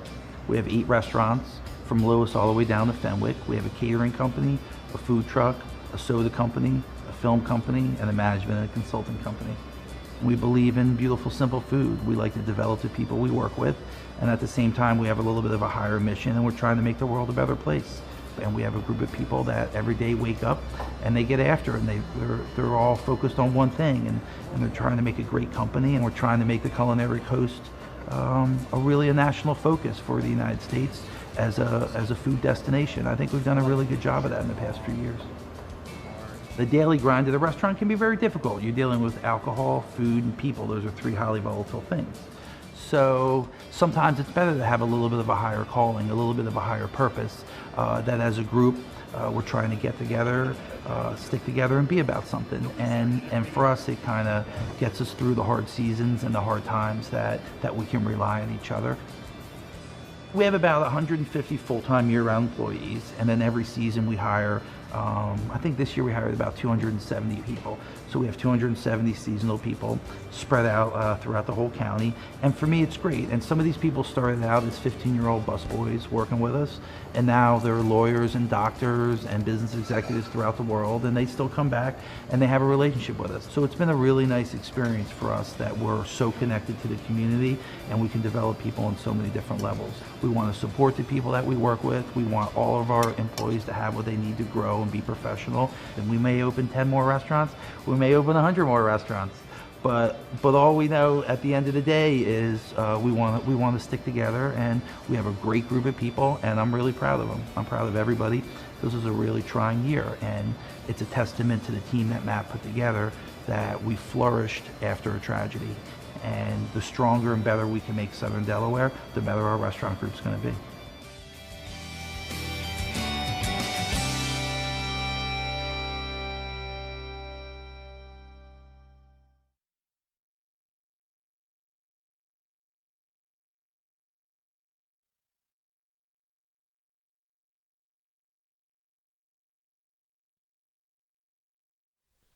And welcome back to Wilmington Friends, folks. Benny Mitchell with Jason Winchell at the half. Jason, can you update some stats here? Yes.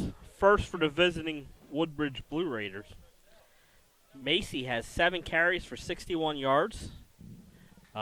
Gabe Westcott, 2 catches for 68 yards and a touchdown. And Haynes, 2 of 8 for 68 yards and a touchdown. He started 2 for 2 and was 0 for 6 there in the second quarter. For the Quakers, they haven't really had success passing the ball, as Nelson was 1 of 14. Good defense there by the Blue Raiders. Yeah, they've had them well. They've had the secondary well covered today. And on the ground, unfortunately, Quinn McGee got hurt on the play, but he had 2 carries for 65 yards. Yeah, Quinn McAbee's going to be a huge loss for. And I don't know how long he's out for. He was uniform off there towards the end of the second quarter. Yeah. And so that's the half. Joshua Payne had the 1 carry for 3 yards and that touchdown for Friends to get them back on the board there in the second quarter. Our Barkley Heating and Air out-of-town scoreboard. We have a final, Archmere 50, Tatnall 7. Still no update on the Sussex Tech Mount Pleasant. Last we heard was 7-7. Glasgow defeated Brandywine today, 33, big Flight B matchup. We do have a college game. Wesley in the third quarter leads William Patterson 59-0, and we'll go over some of last night's scores throughout the state. Seaford beat St. Andrews 28-14. Seaford 2-0 for the first time in a long time. I was going to say, yeah. St. George's 14, Appoquinimink 0. St. George's gets their first win of the year. William Penn 19-14 over CR. Cape and Lopin beats Northeast Maryland 28-22. They head to Smyrna next week to open up Henlopen Conference play. Delaware Military over Redline Christian 42-7. Concord, or Dover, gets their first win of the season 28-27 over Concord. Ada Pont 3-0 on the season. They beat Lake Forest 35-14. Howard over McKean 42-0. Hodgson beats Newark 27-0. Polytech with the upset over Milford 16-7. St. Mark's all over Indian River 51-13. Sussex Central, big win over Caravel 21-12. That puts the Knights at 3-0 on the season. Delmar beats St. Elizabeth 34-0. The game we did last night, Laurel 50, Washington 18. Middletown 54, Del Castle 0. And Smyrna, without Will Knight last night, beats Irvington down New Jersey 30-18. Good win there for Smyrna, you said, without Will Knight. All right, that is your Barkley Heating and Air out-of-town scoreboard. They got a big matchup next week, Cape Henlopen, right, Benny? Smyrna, the start of Henlopen Conference play. Yes. So here we go, folks. Start of the second half. Kicking off is number 24, Dylan Rust. Back deep for the Quakers, number 4, Sully Williams. 13-7, we start the second half. Woodbridge with the lead. Number 1 ranked Woodbridge versus number 2 ranked Wilmington Friends.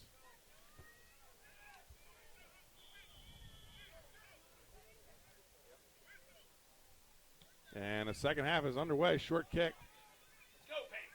That's going to go to Williams, Peyton Williams. He's going to take down by number 21, Jaquan Massey. A lot of Masseys out there in that field. Yeah, and a great tackle there by Massey. And gets them back deep in friend zone territory.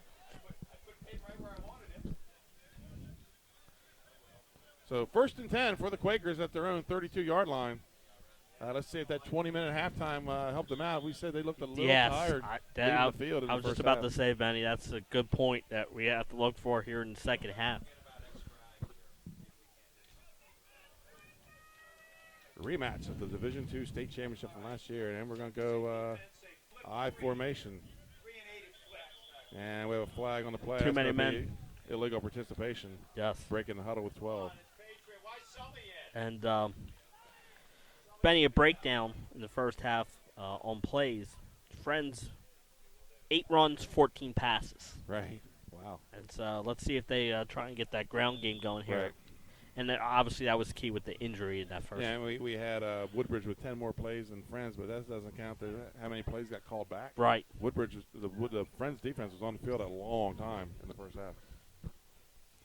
The time of possession favored Woodbridge big time there in that first half. Yes. 1st and 15 for Friends at their own 27-yard line.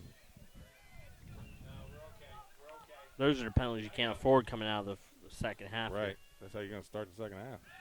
And right out back to their passing game. Going to throw the quick out. He's got it. To number 9, Liam Herron.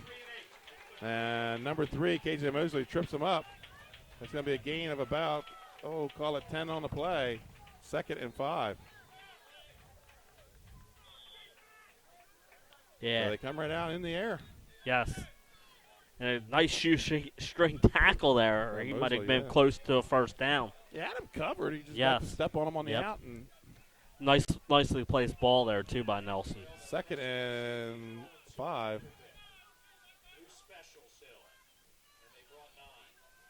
And that's 15 Steropoulos. Gain of about 3 on the play. And a game of 4. Good run there. 3rd and 1. We didn't see Friends much success after the injury. And right. Good job there. Gets 4 and brings up a 3rd and manageable. You like these 3rd and 1s as a coach.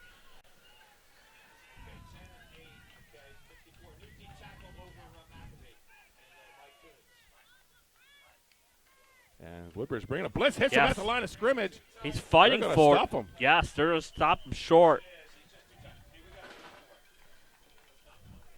That's number 5 on the initial hit. Corey Hastings and Brock Keeler, number 44, came up and cleaned it up. Yeah, like you said, it looked like a run blitz there, Benny. Yeah, it was a run blitz. And good job there. He hits him hard. I said in the show Wednesday night that Brock Keeler could be a key player in this game. Yes. He didn't have to blitz a lot last year, that front four. And this is a different front up there now. And like we said, fourth and short. Yeah, and it looks like the Quakers are going to go for us. This might be the right call. And he's going to pull it out. And he's got the first down on the quarterback keeper. And that's going to take the ball out close to midfield to about the 47. 1st and 10 for the Quakers. Yeah, nice play there. Nice play call. Good run there by Nelson. And he gets the first down, and key first down here for the Quakers. They put themselves in that early hole with that penalty on 1st and 15, but were able to convert there on 4th and inches. So 1st and 10 at their own 47-yard line. And Quakers, they want to come out and score right away, I think. Of course, you always want to score when you have the ball. Yes. But I think they might feel a little pressure to get a good ball in the end zone. Quick 3-step drop. Has a man broken up by number 6, Richard Massey. Yes. A little high. He's been a little high on the Yes. passes all day. He had that good throw here to start the second half, but that one a little high. But he's not seen much pressure today. Now, So. and we were talking about that run blitz earlier, but they haven't really put any pressure on the quarterback, so No. maybe we will see some more blitzes here in this second half. 2nd and 10 for the Quakers. 12 is on Will. We're pressing the safety is favoring him. Favoring field. And it's going to be a counter. And maybe a gain of 1 on the play. Number 32, Peyton McNeil. Gain of 2 on the play. Yeah. Good job there by the Woodbridge defense, holding McNeil, because that's the play they had success on there in the With McAfee Yes. in the first half. brings up a key 3rd and 8 here. Woodbridge doing a lot of checking in and out on that defensive Yes. front. And we've been mentioning the weather all day, and maybe that's the difference. Right. They're getting their subs in. 3rd and 8 for the Quakers. And 5-step drop. As a man open. Oh, nice play by number 6. Richard Massey And comes up and he looks he's like hurt. Yeah. Just kind of fell awkwardly to the ground. Yes, he is. And he's got protection. Made a great break Tell on you that ball. If that ball's thrown where it's supposed to be, that's pick 6. Yes. So there was a good high throw Yes. on that one. 'Cause, He read that play perfectly. Yeah, he jumped that route nicely. Yes. It looks like it probably. This is a cramp. This is Yes. your 3rd quarter cramp. Yep. Guys, hydrate on Tuesday. Hydrate on Wednesday. Mm-hmm.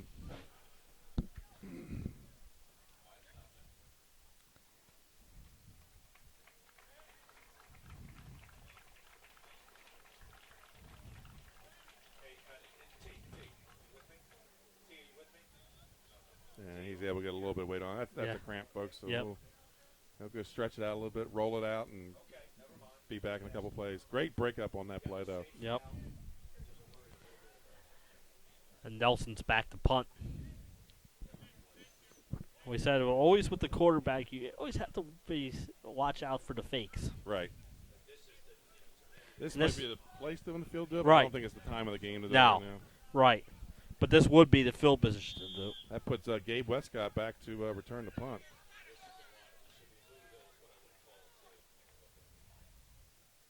He gets a good snap and a good end punt.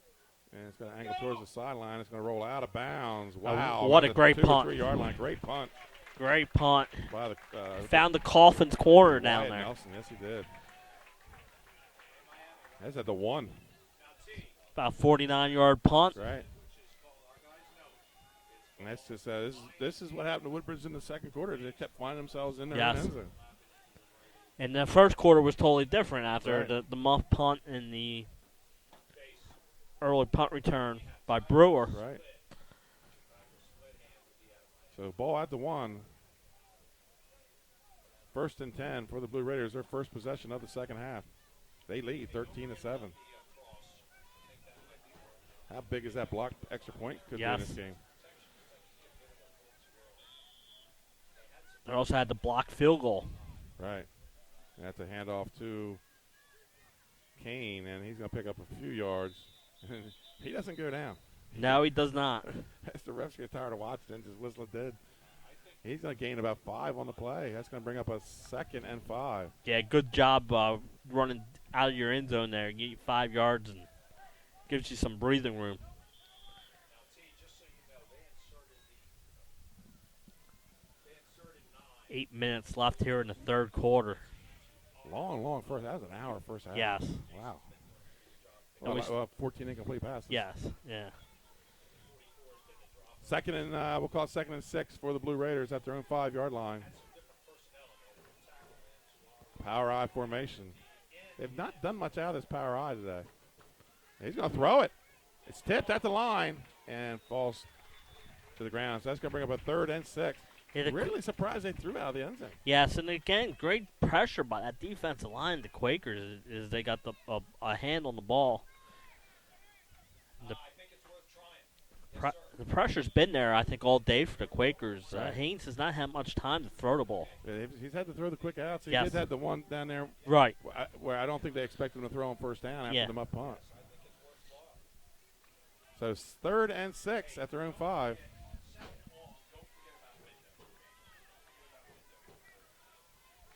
This is a big key 3rd down It's here. gonna be a toss.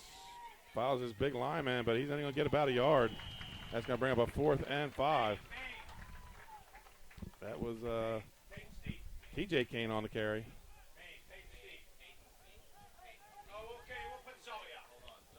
So the Quakers are going to get good field position. Yeah. This is the second time they've been punting. Out of their end zone. Yes.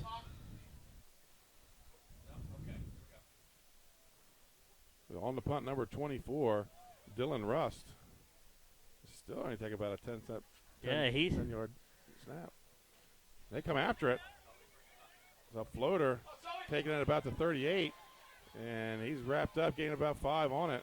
And they're going to have 1st and 10 at the 29 of Woodbridge with 6:49 to play in the 3rd quarter. And the difference, you get a 49-yard punt there from Nelson and pins them back, and it's almost like picking up a first down on that last possession that they had at midfield. So 1st and 10 for the Quakers. Great field position. They trail by 6. Very evenly game since that first quarter. Absolutely, yeah. Yep.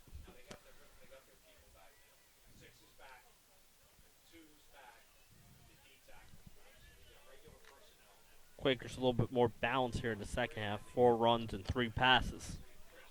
Wing T formation here for the Quakers, and it's going to be a little quarterback keeper, and they're going to bottle it up.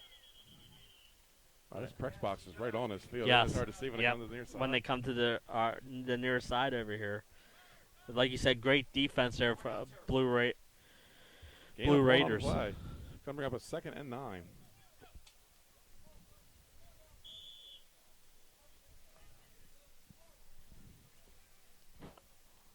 Ball 26.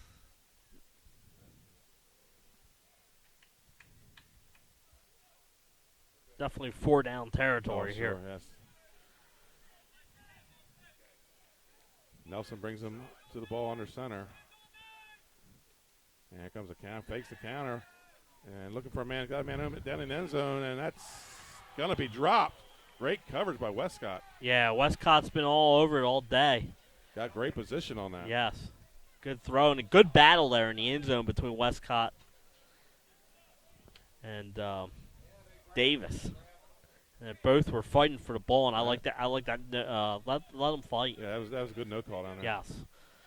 And a good. I like that play call by friends there on 2nd and long. But It's going to bring up a 3rd and 8. and again, Nelson has all day to throw that ball again. Yeah, he has not seen any pressure all game. There was a great peel back block on the front side. Came Yes. back and got that backside pressure. So Nelson comes up under center, full house backfield. And he's going to fake the count again. He's looking at the out. And that's going to fall to the ground. And Kane falls awkwardly. So that's going to be an incomplete pass. 4th and 8. They're a little behind them there. Yeah. Kane able to make an athletic play. Comes down. He looks like he's going to stay in the game, though. It's a big key 4th and 9 here is Quakers received that punt at their own at the Woodbridge 27 Right. and gained 1 yard so far. Couple of closely passes there. 4th and 8 at the Woodbridge 26-yard line. And Quaker's going to go for it. Nelson comes up under center, full house backfield. And he's going to fake the counter. There's some pressure. It's a screen. And they've got it complete. And he may have the first down. Love that play call. Good play call there. And a good effort there by McNeil. And I believe he does have the first down, Benny. Benny. First down. And he's going to get up. He has a cramp. Yes. He's going to walk that one off, get back to the huddle. 1st and 10 at the Woodbridge. And now we have a whistle. A Woodbridge player injured on the play, number 9. Come on, Massey.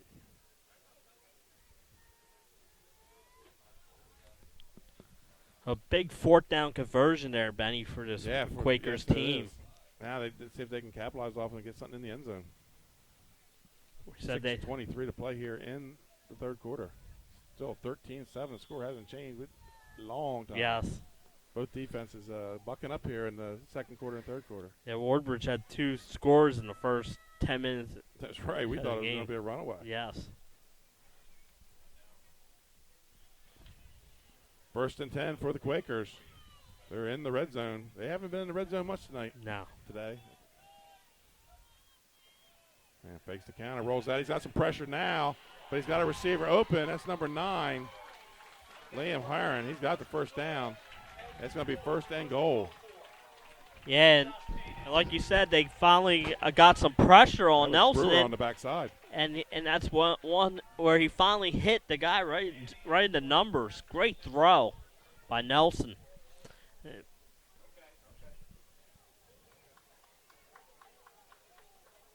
And so ball at the 4-yard line, 1st and goal from the 4. A lot better by Nelson here in the second half after 3 completions here in the second half.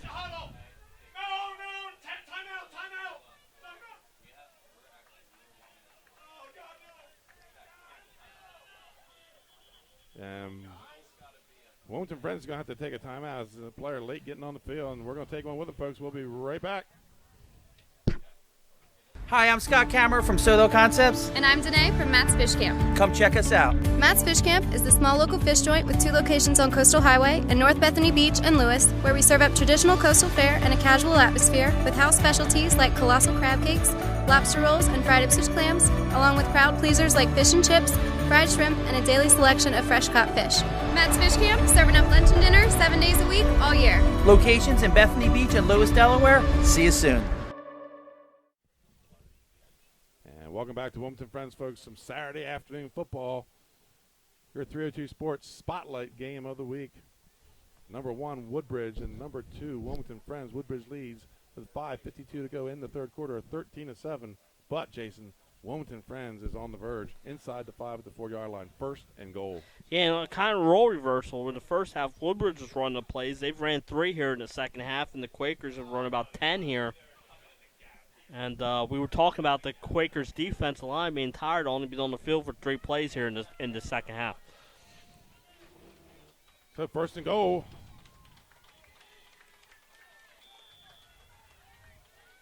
Full house backfield. And he's going to hand off to Big 84, who scored the last touchdown. He tries to lean in there. I'll tell you what, a good second effort there. On 1 foot. Yes. That's going to bring up a 2nd and goal at the 2.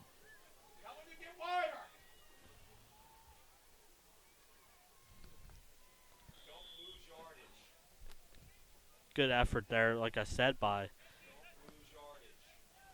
Payne as he fought, Joshua like you Payne. said, on 1 He foot. scored the Benny first touchdown. 6 foot 215. Ball on the 2.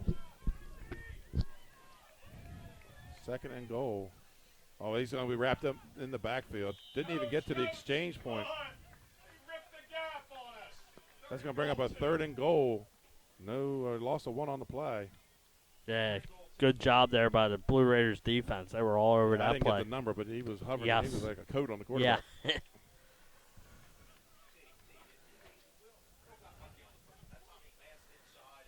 3rd and goal here from the 3. Still that full house backfield. I wonder if we'll see Payne again on the 3-yard line. Here comes a Woodbridge blitz. It is going to be Payne, and he's gonna very be close. down inside the 1. So that's going to be a 4th and goal. Yes. He just kind of leaned into that Yeah. one, didn't keep the feet moving. He keeps the feet moving. He's moving that pile. He's in, like he did on his first touchdown earlier in the game. Big call here, 4th and goal.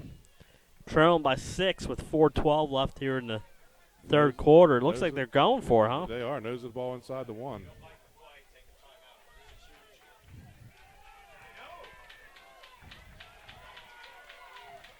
I'm sure we're going to see Payne again. And he's going to walk in. Yes. Touchdown. Good call there. The Friends, they tie it up. Payne's second touchdown rushing. And we have a player down.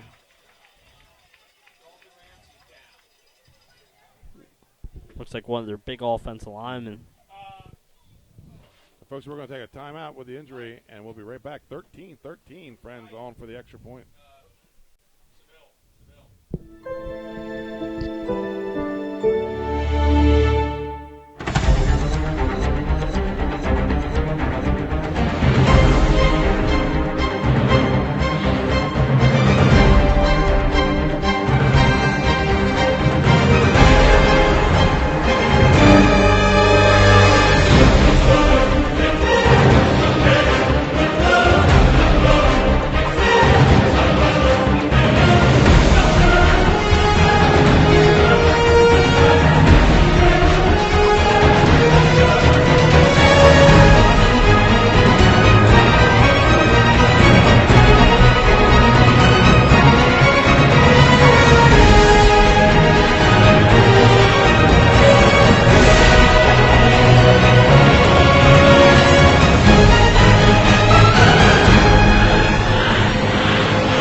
Welcome back to Wilmington Friends. Looks like a little cramp down there. We're seeing quite a few of those here in the third quarter, Jason. Yes.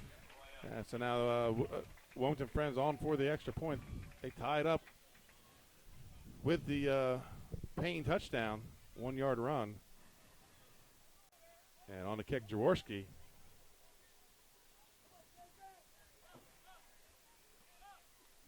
And your holder is the quarterback, Wyatt Nelson. And the snapper, number 63, Jason Seville. Well, no, correction, that's not Seville. He's one over. Good snap, got the hold down. We got a whistle. We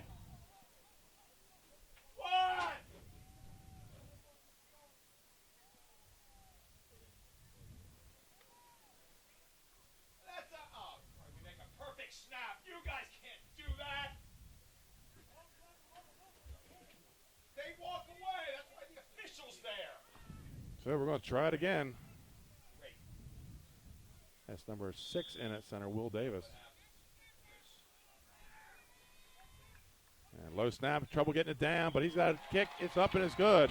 That's going to be 14-13. Wilmington Friends takes the lead. We're going to stay right here with the action, folks. A good job getting the ball down. Like you said, low snap. He gets the ball down, and Jaworski drills it through. Yeah, Wyatt Nelson just ice water in his veins. Yeah. Gets that ball where it needs to be and doesn't break up the timing. And so the second half, if you're the Quakers, you like it. You're controlling the clock. You've had the ball. Woodbridge has only had 3 plays, and they were deep in their own territory. Right. And it got your defense some rest, much-needed rest. Yeah, we said we noticed right at the end of the end of the first half, man, they looked really tired, and but they came out fresh. A good 20-minute halftime, and Wilmington Friends comes out in the second possession, takes the lead, 14-13. 2 guys back deep this time for Woodbridge, with Brewer and Richard Massey.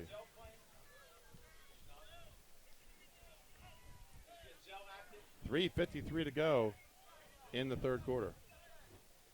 So since the first quarter, Woodbridge is shut down. Yes.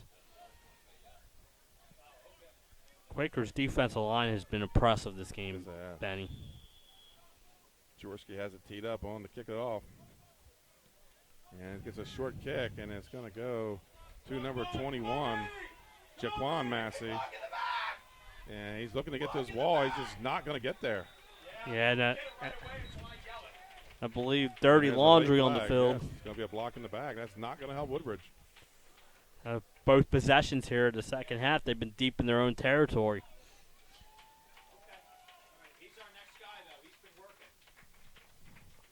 So Woodbridge is going to be a 1st and 10. And looks like they're going to mark it back. Is it pushing the back?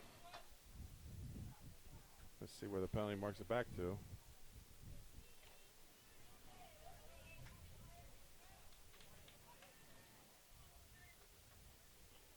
That's going to take it back to about looks like the 13-yard line.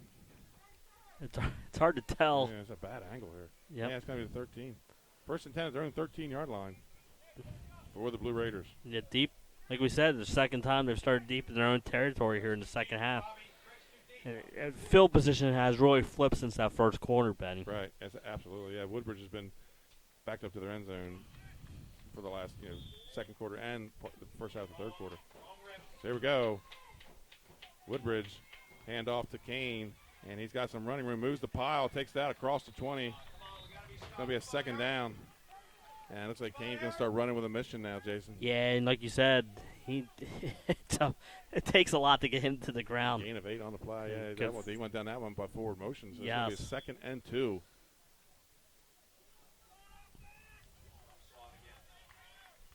Slot to the right side. And it's going to be a handoff to Massey. He's wrapped up in the backfield by number 84, Payne. It's going to be a loss on the play, loss of about a yard. Payne's had a good game both offensively and defensively. And now he's cramping up. Yeah, and he cramped up in the first half, too.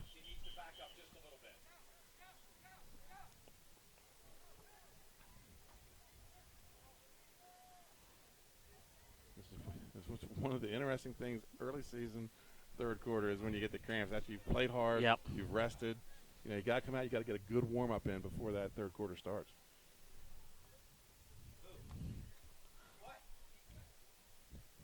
And good job there by Payne. Like you said, he wrapped up Massey. And like I said, Payne's got 2 touchdowns offensively. So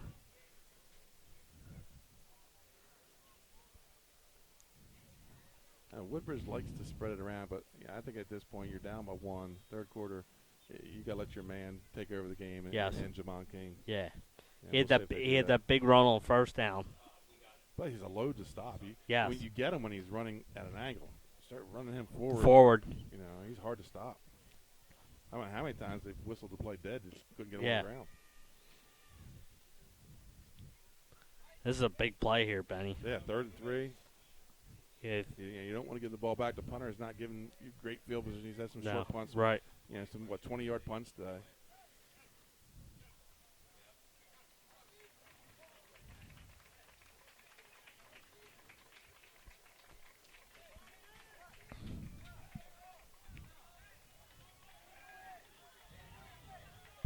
He's having a hard time getting off of that cramp. Yeah. So here we go. 3rd and 3 for the Blue Raiders, and it's going to be a handoff to Kane, and he's got some running room on the left side. He's not – he spins, comes back to the middle of the field. He's going to be close. Yeah, that's second effort. Second effort, Benny. It's going to be real close.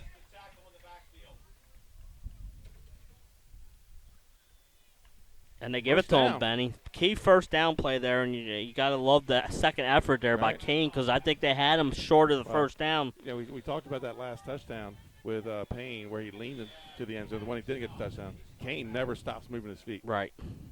1st and 10 for the Blue Raiders at their own 23-yard line. And it's going to be Kane again, left side. He's going to push forward, gain of about 3 on the play. It's going to bring up a 2nd and 7. Yeah. If you could get 3 yards a pop, you'll be all right. Approaching 2 minutes play here in the third quarter. Yeah, I'm sure Coach would like to go on a long 5-6 minute drive and score in the fourth. Yep. Slot to the right. And here comes the quarterback. Stiff arms. There's a flag on the play. He cuts it back. It's the second time we've seen Haynes dance around back there and make a nice play to avoid the tackle, but I believe this one is coming back. Yes. It's the second or third time when he's run that there's been a hold or a block in the back.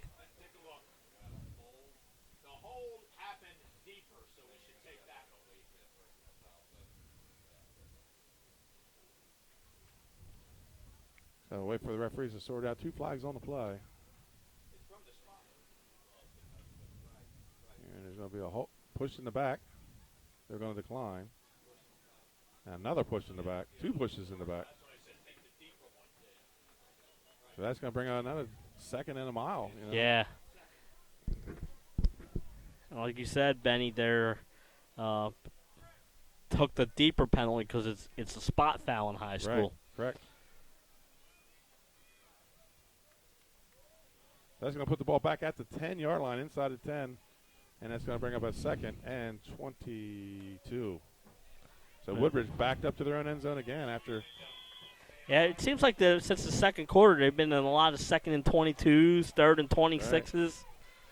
That's going to be a toss. Oh, he's going to be tripped up. Number 21, Jaquan Massey. Bring up a 3rd and about 18. Yeah, Keith, 3rd down here, and we've seen them convert a 3rd and 26 earlier. So yeah, and they're going to do it again. Yeah, but it's hard when you keep on shooting yourself in the foot with these penalties. You know, getting 2nd and 3rd and longs. It's not easy for the offense to convert. That whole last series there, King was not on the field. So he checks back in the game now.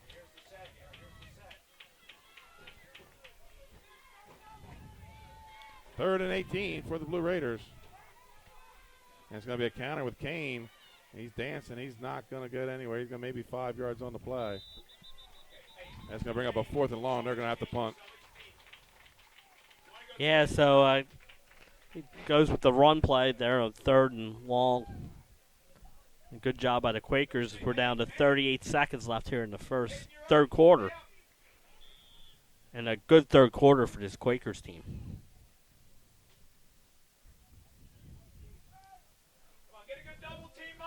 Let's see if Quakers bring a little pressure here on the punter. Rest on the punt. Bit of a slow snap. He almost gets to it. End over end. Catches it. Oh, he fumbles it. And that's going to be Woodbridge football. Yeah, and that's the second time the Quakers have muffed a punt in this one, Benny.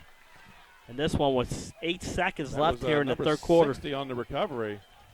Kyle Hensley. And Woodbridge has finally got good field position. Yeah, at their own 45. And the Quakers, if they field that punt there, they got ball on Woodbridge's side, so it's really flipped here on that play. And we saw how dangerous that was in the first half. And scored a touchdown the next play. Yeah. 14-13, 9 seconds to go in the third quarter. Woodbridge stays in business to get the ball out to the 45, courtesy of the muff punt. Well, let's see if they try that play that they did after the last fumble. It's going to be a handoff to Kane, and he's going to get maybe a yard. And time's going to run out on our fourth quarter here. Yeah, that's going to be the end, folks. Your score at the end of the third quarter. Wilmington Friends Quakers 14. The Woodbridge Blue Raiders 13. Folks, we'll be right back with fourth quarter action.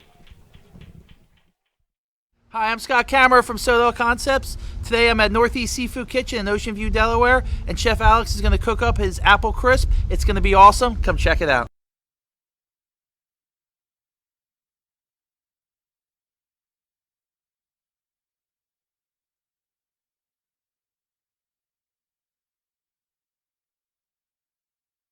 Northeast Seafood Kitchen in Ocean View, Delaware, open 7 days a week. Chef Alex has got you covered. See you soon. Hi, I'm Scott Kammerer from Sodell Concepts. And I'm Danae from Matt's Fish Camp. Come check us out. Matt's Fish Camp is the small local fish joint with 2 locations on Coastal Highway in North Bethany Beach and Lewis, where we serve up traditional coastal fare and a casual atmosphere with house specialties like colossal crab cakes, lobster rolls, and fried Ipswich clams, along with crowd pleasers like fish and chips, fried shrimp, and a daily selection of fresh caught fish. Matt's Fish Camp, serving up lunch and dinner 7 days a week, all year. Locations in Bethany Beach and Lewis, Delaware. See you soon. And welcome back, folks. Jason, this might be the drive of the game for Woodbridge Blue Raiders. Wilmington Friends has stuffed them since their second touchdown, and they Woodbridge is not able to get a whole lot going. And here they are, 2nd and 8. And we start the fourth quarter. And it's going to be a handoff to 21. Jaquan Massey. He picks up maybe 2 or 3 on the play, and that's going to bring up a 3rd and 6. Yeah, good job there again by the Quakers defense. Like you said, since that first quarter, the first 2 possessions, Woodbridge hasn't been able to get much going. 3rd and 6, slot to the right. And that's going to be Jamon Kane pushing ahead. He's fighting, but good job by the he's gonna be Quakers taken down. defense. He's going to gain about 3 on the play. And he was down before that ball came out. Is it time? Is it time to try to go for it here? Yep. Or? I'd say it's a tough. I think he keeps going forward there. He's the better chance. He tries to pull out and go to the left. You know, it's going to bring up a 4th and 3. And they're going to go for it on 4th and 3. And here you might maybe try and get a hard count here, Benny, and maybe get them jumping off sides. Yeah, but do you want to use that timeout right now? No, I would still hike the ball, but I would go try and get them to draw off sides too. Friends has been very disciplined in this they game. They have been. So I formation, slot to the right. Wouldn't be surprised to see if he throws it here. But he's not. He's going to get the first down. Yeah, It's Jaquan Massey. Good hard run there. Following Kane, and they have a first down. And they cross midfield. They're going to be at the Wilmington Friends 44. So, like we said, maybe the drive of the game for the Blue Raiders. Yes.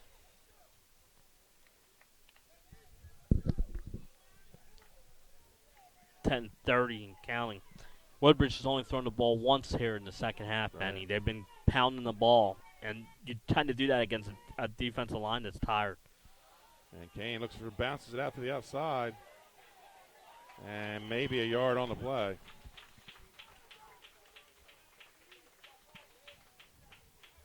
And that's going to bring in 70 down again. We don't have a name on him. He went down with the cramp earlier. So, folks, we're going to take a timeout with the injury, and we'll be right back. Friends 14, Woodbridge 13.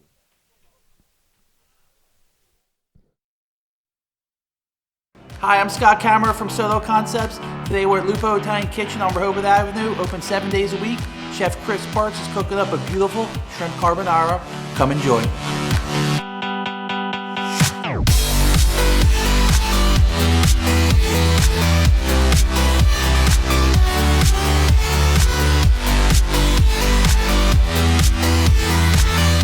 Lupo Italian Kitchen in downtown Rehoboth Beach. Chef Chris Parks has you covered. Come check us out.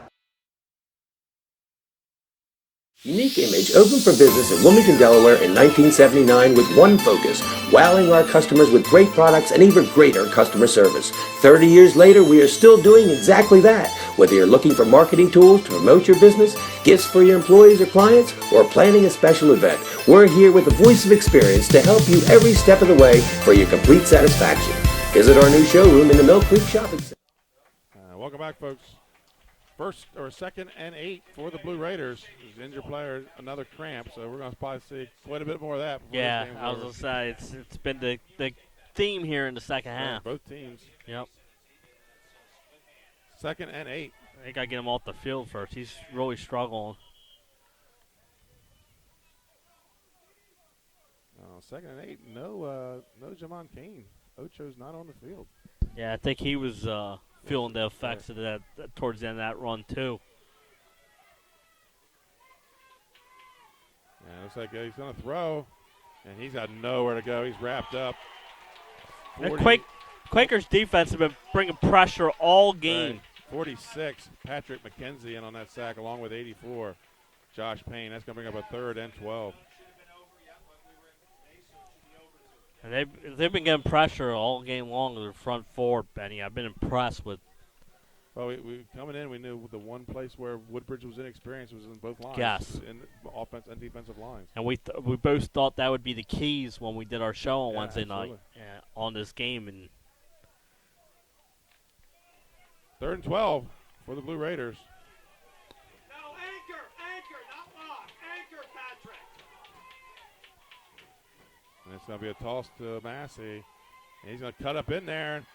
Can't quite break free. He's going to pick up about 10 on the play, maybe 9. He's going to bring up a 4th and 3. I think Coach is going to go for it here. Yeah, and I like how fast he hits that hole. I mean, Yes. he's straight ahead. 21, Jaquan Massey, sophomore, 5'5", 127 pounds.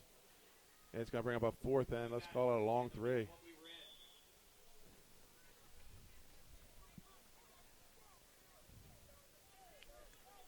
And last 4th down play, they gave it to him, and he powered through for 5 or 6, right up the gut.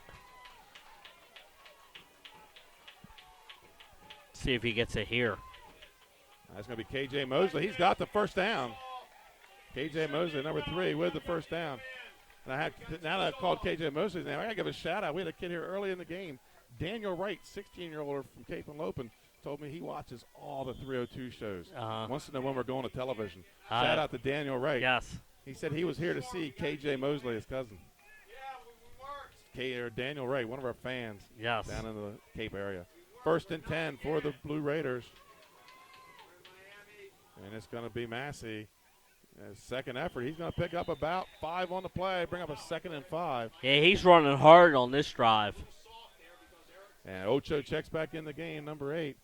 Get him a nice little rest. Now get him back in here. He's had the ball. He's had his, notice his hands. That's some fresh tape on his hand, too. Maybe that's what the issue is. Yes. He's had 9 carries here in the second half, Benny. Massey. You talking about Massey? And that's a handoff to Kane. He runs it up in there. Second effort, keeps the feet moving, keeps driving. He's got the first down.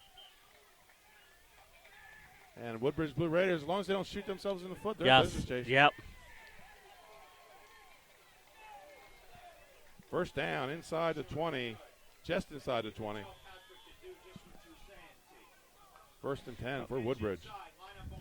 And again, the Quakers had the momentum. That punt has really changed things again now. That's back correct. in Woodbridge's flavor. So we've seen a couple changes in this game.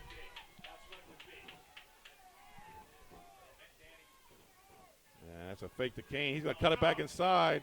He gets to the outside. Gets the corner, and he's going to pick up about 6-7 on the play. That's going to bring up a 2nd and 3. And Woodbridge, the sidelines, the fans, the players, they're starting to get excited. They've been quiet for quite a while. Yes. And I like Manlove's game planning here in this Pick up a drive. 5 on the play. It's going to bring up a 2nd and 5 for the Blue Raiders in the red zone. They haven't been. It's been a long time since we said they've been in the red zone. And this time it's going to go to Kane, looking for some running room. He pushes ahead, and he takes it down inside the 10. Another first down, I believe. Enough for a first down.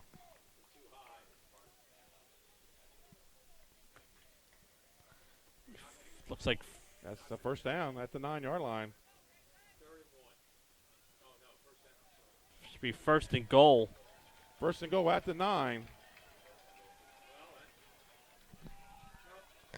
And Benny, they took over at the last play of the 3rd quarter, and they're down to 6 minutes left here in the 4th quarter. A nice time-consuming drive. Yes, it is.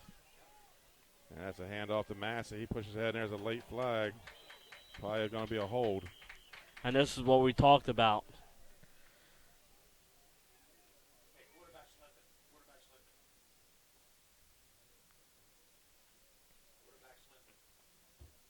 And the old hold in the middle of the pile there. Yes. So that's going to bring up push it back 10. It looks like Haynes is. Yeah, he limped up at the end of that play. So that's going to bring a 1st and goal. But that's going to be back near the 20.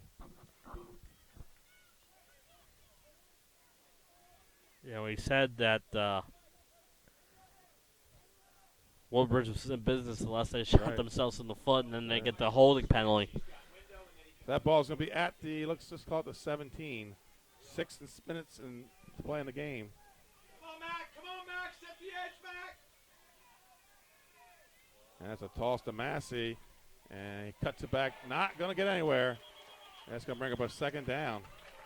Nice tackle there by Woodbridge staying Peyton McNeil. Yeah, Woodbridge staying patient, though. Yes. I like that. You know, like you said, you wanted the time to long drive.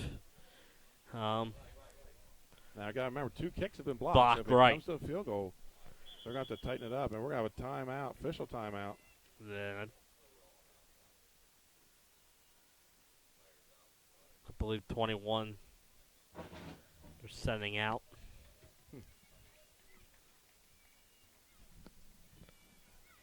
5:32. 5:32 to play. 2nd and goal from the 17. Let's go.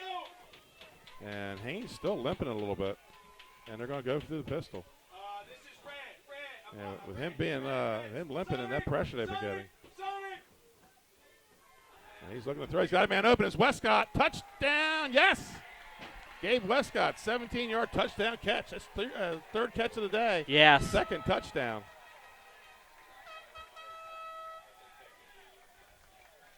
19-14, I would think Woodbridge goes for 2 here.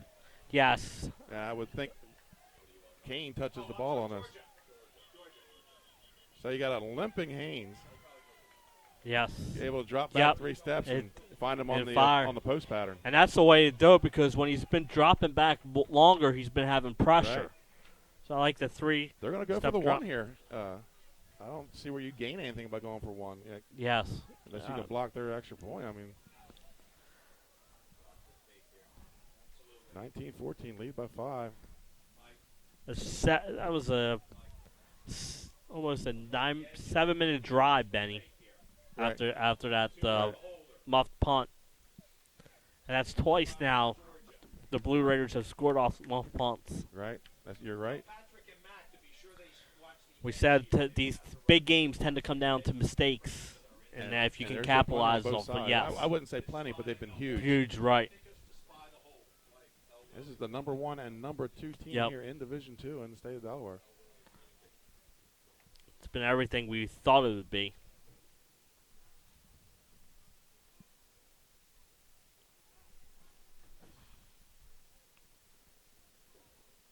Well, we said on Wednesday, expect another Woodbridge Wilmington Friends Classic, and that's how they play football. I mean, so you're on that try. The extra point, the holder is Westcott, and on the kick, 24, Dylan Rust. Will has set the edge, Patrick and Mac. Where's our corner? Where's our corner? He's got to be outside. We need a corner. Up corner. Get wider. Get wider, Craig. Get wider, Craig. And they're going to kick it, and it's good. So Woodbridge takes the lead again, 20-14, with 5 minutes to play and 9 seconds to play in the game. Folks, we'll be right back after this commercial. Timeout. Camera from Soto Concepts. Today I'm at Northeast Seafood Kitchen in Ocean View, Delaware, and Chef Alex is going to cook up his apple crisp. It's going to be awesome. Come check it out.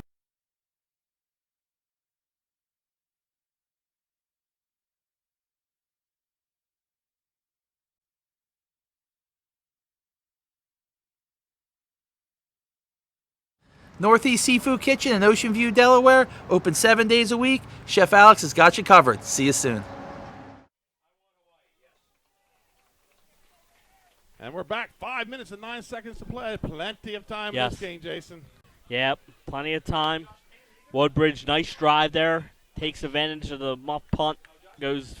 Converts 2 fourth down plays in that drive. Right. And scores on a 17-yard touchdown pass from Haynes to Westcott. On a one-footed Haynes throw. Yes. So 5:09 to play. On the kickoff, number 24, Rust.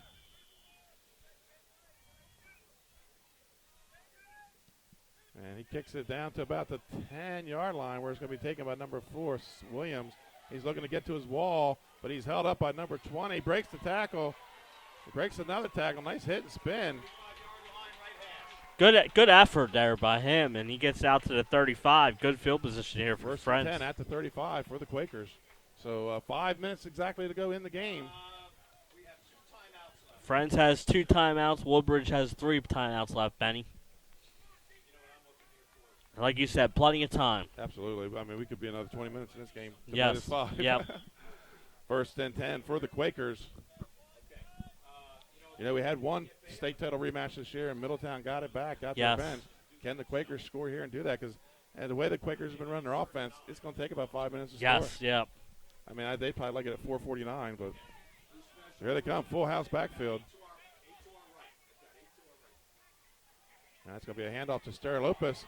He has the first down, and Woodbridge playing to strip the ball and giving up yardage. Had 17, 18-yard run there, and like you said, Benny, they were just going for the strip there at the end, and good job by him fighting for those extra yards. You need the ball on downs. That's all you need. So at this point, you don't need the big play. So here, 4:50 to go, and running. First and 10 for the Quakers inside.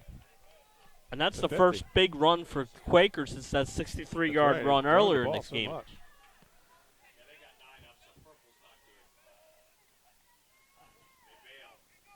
And he's going to run. Oh, Keeler all over that. Keeler was in there quickly. Yes. Yep. brings down the quarterback, number 7, Wyatt Nelson. That's going to be a loss of 4 on the play, bring up a 2nd and 14. Yeah, good job there by the Blue Raiders defense. Like you said, the linebacker was not accounted for. That's the guy we talked about Wednesday, Brock Keeler. He could be huge in this game. He's made some great plays in the running game. Only a junior. He's a 3-year starter for the Blue Raiders. 2nd and 14.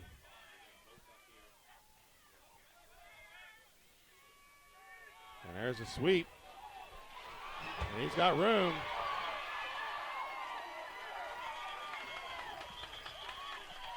There's a flag on the play, Benny. That looks like it's probably coming back. Wow, this is what got to Woodbridge early. Yes. Earlier in the game, number 4, Sully Williams with a big run on the play, but it's going to come back with a penalty. That's the second time they've had a nice run on that play, Benny. But this one, like you said, this one's coming back. It was slow developing. Yeah. He just followed his blockers, found his hole, and got there. And what's even more difficult about this is that you don't get that time back. No. You're down to 3:47 to play, and this is going to be a big mark-off. But again, I noticed Woodbridge tackling the ball, not the runner. Yeah, even at the end of that run, you see fall for an extra 4 or 5 yards. So 2nd and 20 for the Quakers. Now this is their drive of the game. They've had a couple drives of the game, and they've converted 2 of them. Now can they do it one more time and get out of here with the win on their home field? And we've seen, even though that came back, they've had a couple nice runs on this drive so far. Right. 2nd and 20.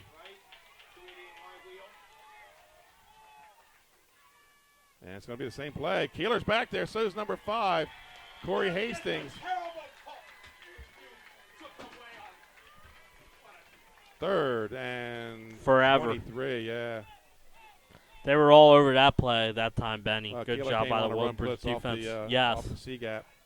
That was a terrible call. Hold. 3rd and 23. Well, Woodbridge did it on 3rd and 26. Yes. We may have to take a timeout, Red.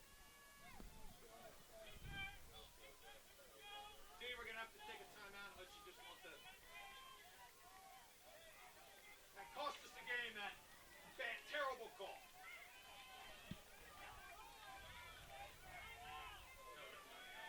Screenplay. Well, he throws down the middle, and he's going to be short of the first down. Incomplete pass.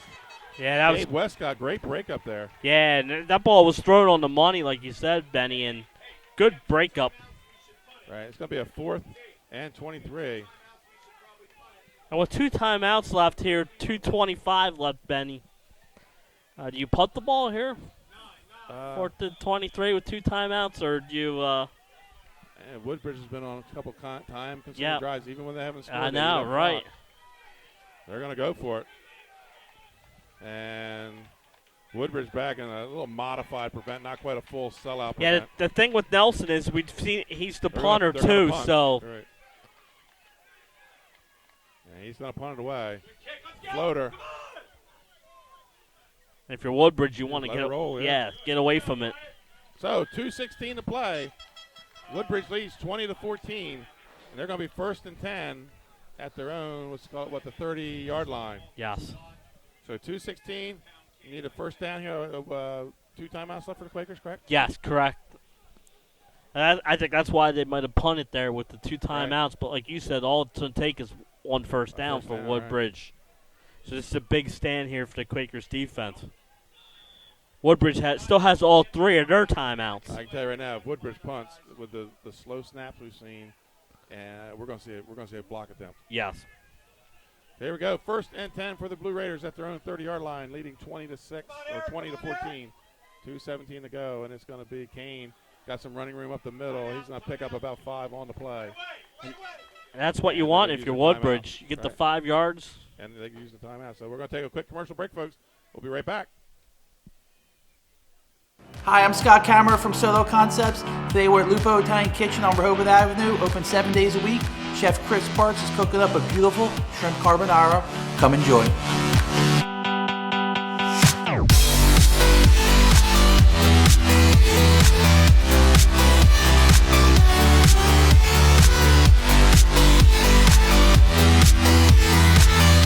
Lupo Italian Kitchen in downtown Rehoboth Beach. Chef Chris Parks has you covered. Come check us out.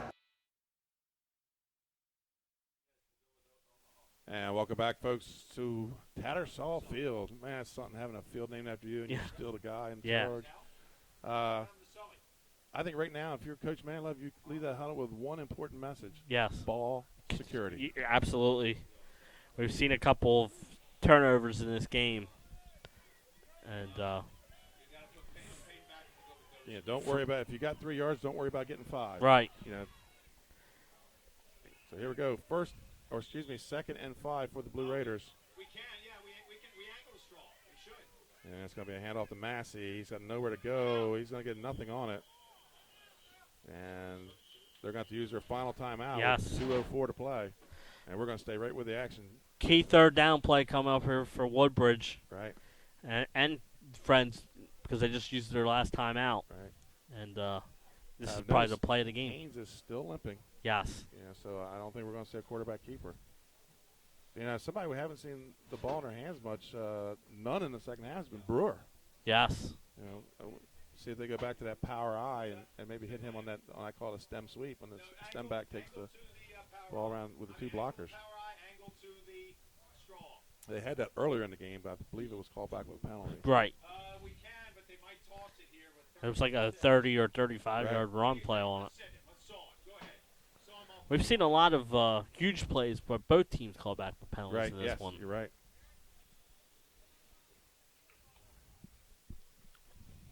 So coming off the timeout, a lot of this hot weather day, you're seeing a lot of players walking gingerly and slowly around the field right now. These guys are tired. So I formation. And it's going to be Massey off the right side. He's going to push ahead. He's got the first down. Looking at you. He's got to play. Wasn't even set. Yeah. First and 10. Big run in there by Massey. Like you said, he fought for extra yards. Right. And now with a minute 59 and no timeouts left for the Quakers, it's looking good for the Blue Raiders. And that's just strict ball security at Yes. this point. First and 10 at their own 45-yard line.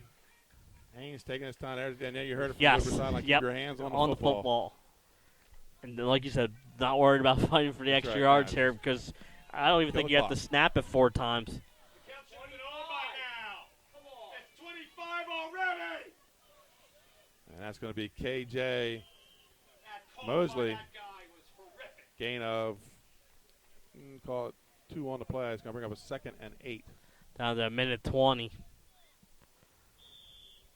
There's the ready to play whistle.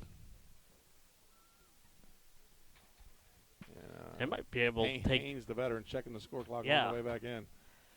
Checking the time. They can probably take a knee. Yeah, I would run. Yeah.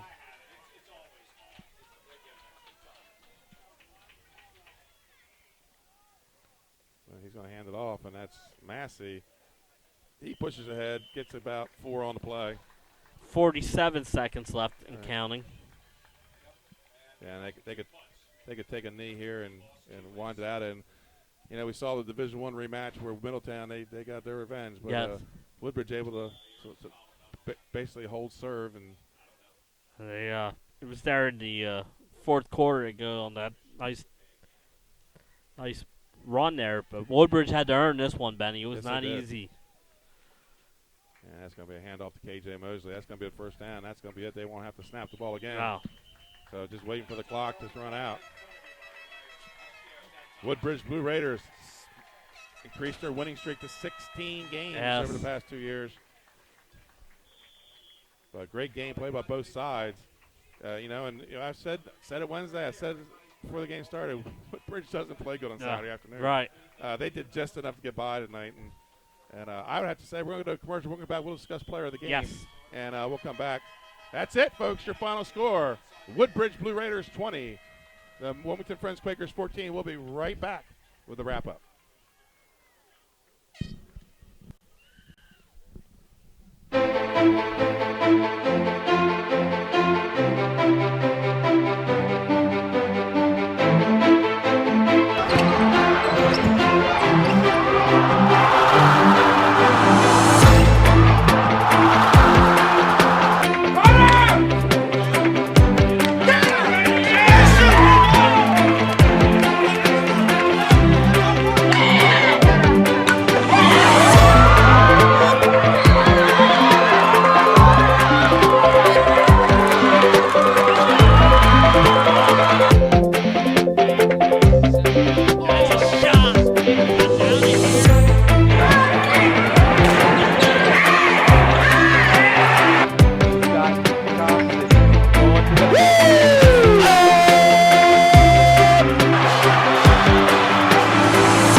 folks, we're back. Your final scores, we said, 20-14 Woodbridge, and it's time for our Louis Pizza Player of the Game. Louis Pizza, 11 Rehoboth Avenue, Rehoboth Beach, Delaware. Home of the grinder. Jason, give us the stats. Who was our player of the game? Yeah, it's Gabe was he was awesome today. He had 3 catches, 85 yards, and 2 touchdowns. And a host of defensive yes, plays, I was going to say 4 or 5 at least past breakups, not to mention all the tackles he had. So what a great game by him. That's our Louis Pizza Player of the Game. Gabe Westcott, number 2 for the Woodbridge Blue Raiders. Jason, I think all in all, great game. Some, I wouldn't say a lot of mistakes, but key mistakes made by both sides of the both teams. Yes. Woodbridge would shoot themselves in the foot with the holds and the blocks and the backs on long runs. The Quakers with the 2 muff punts. Yes. And Woodbridge scores on both of those. Yeah, converted those turnovers into points, and that was the difference in the game today.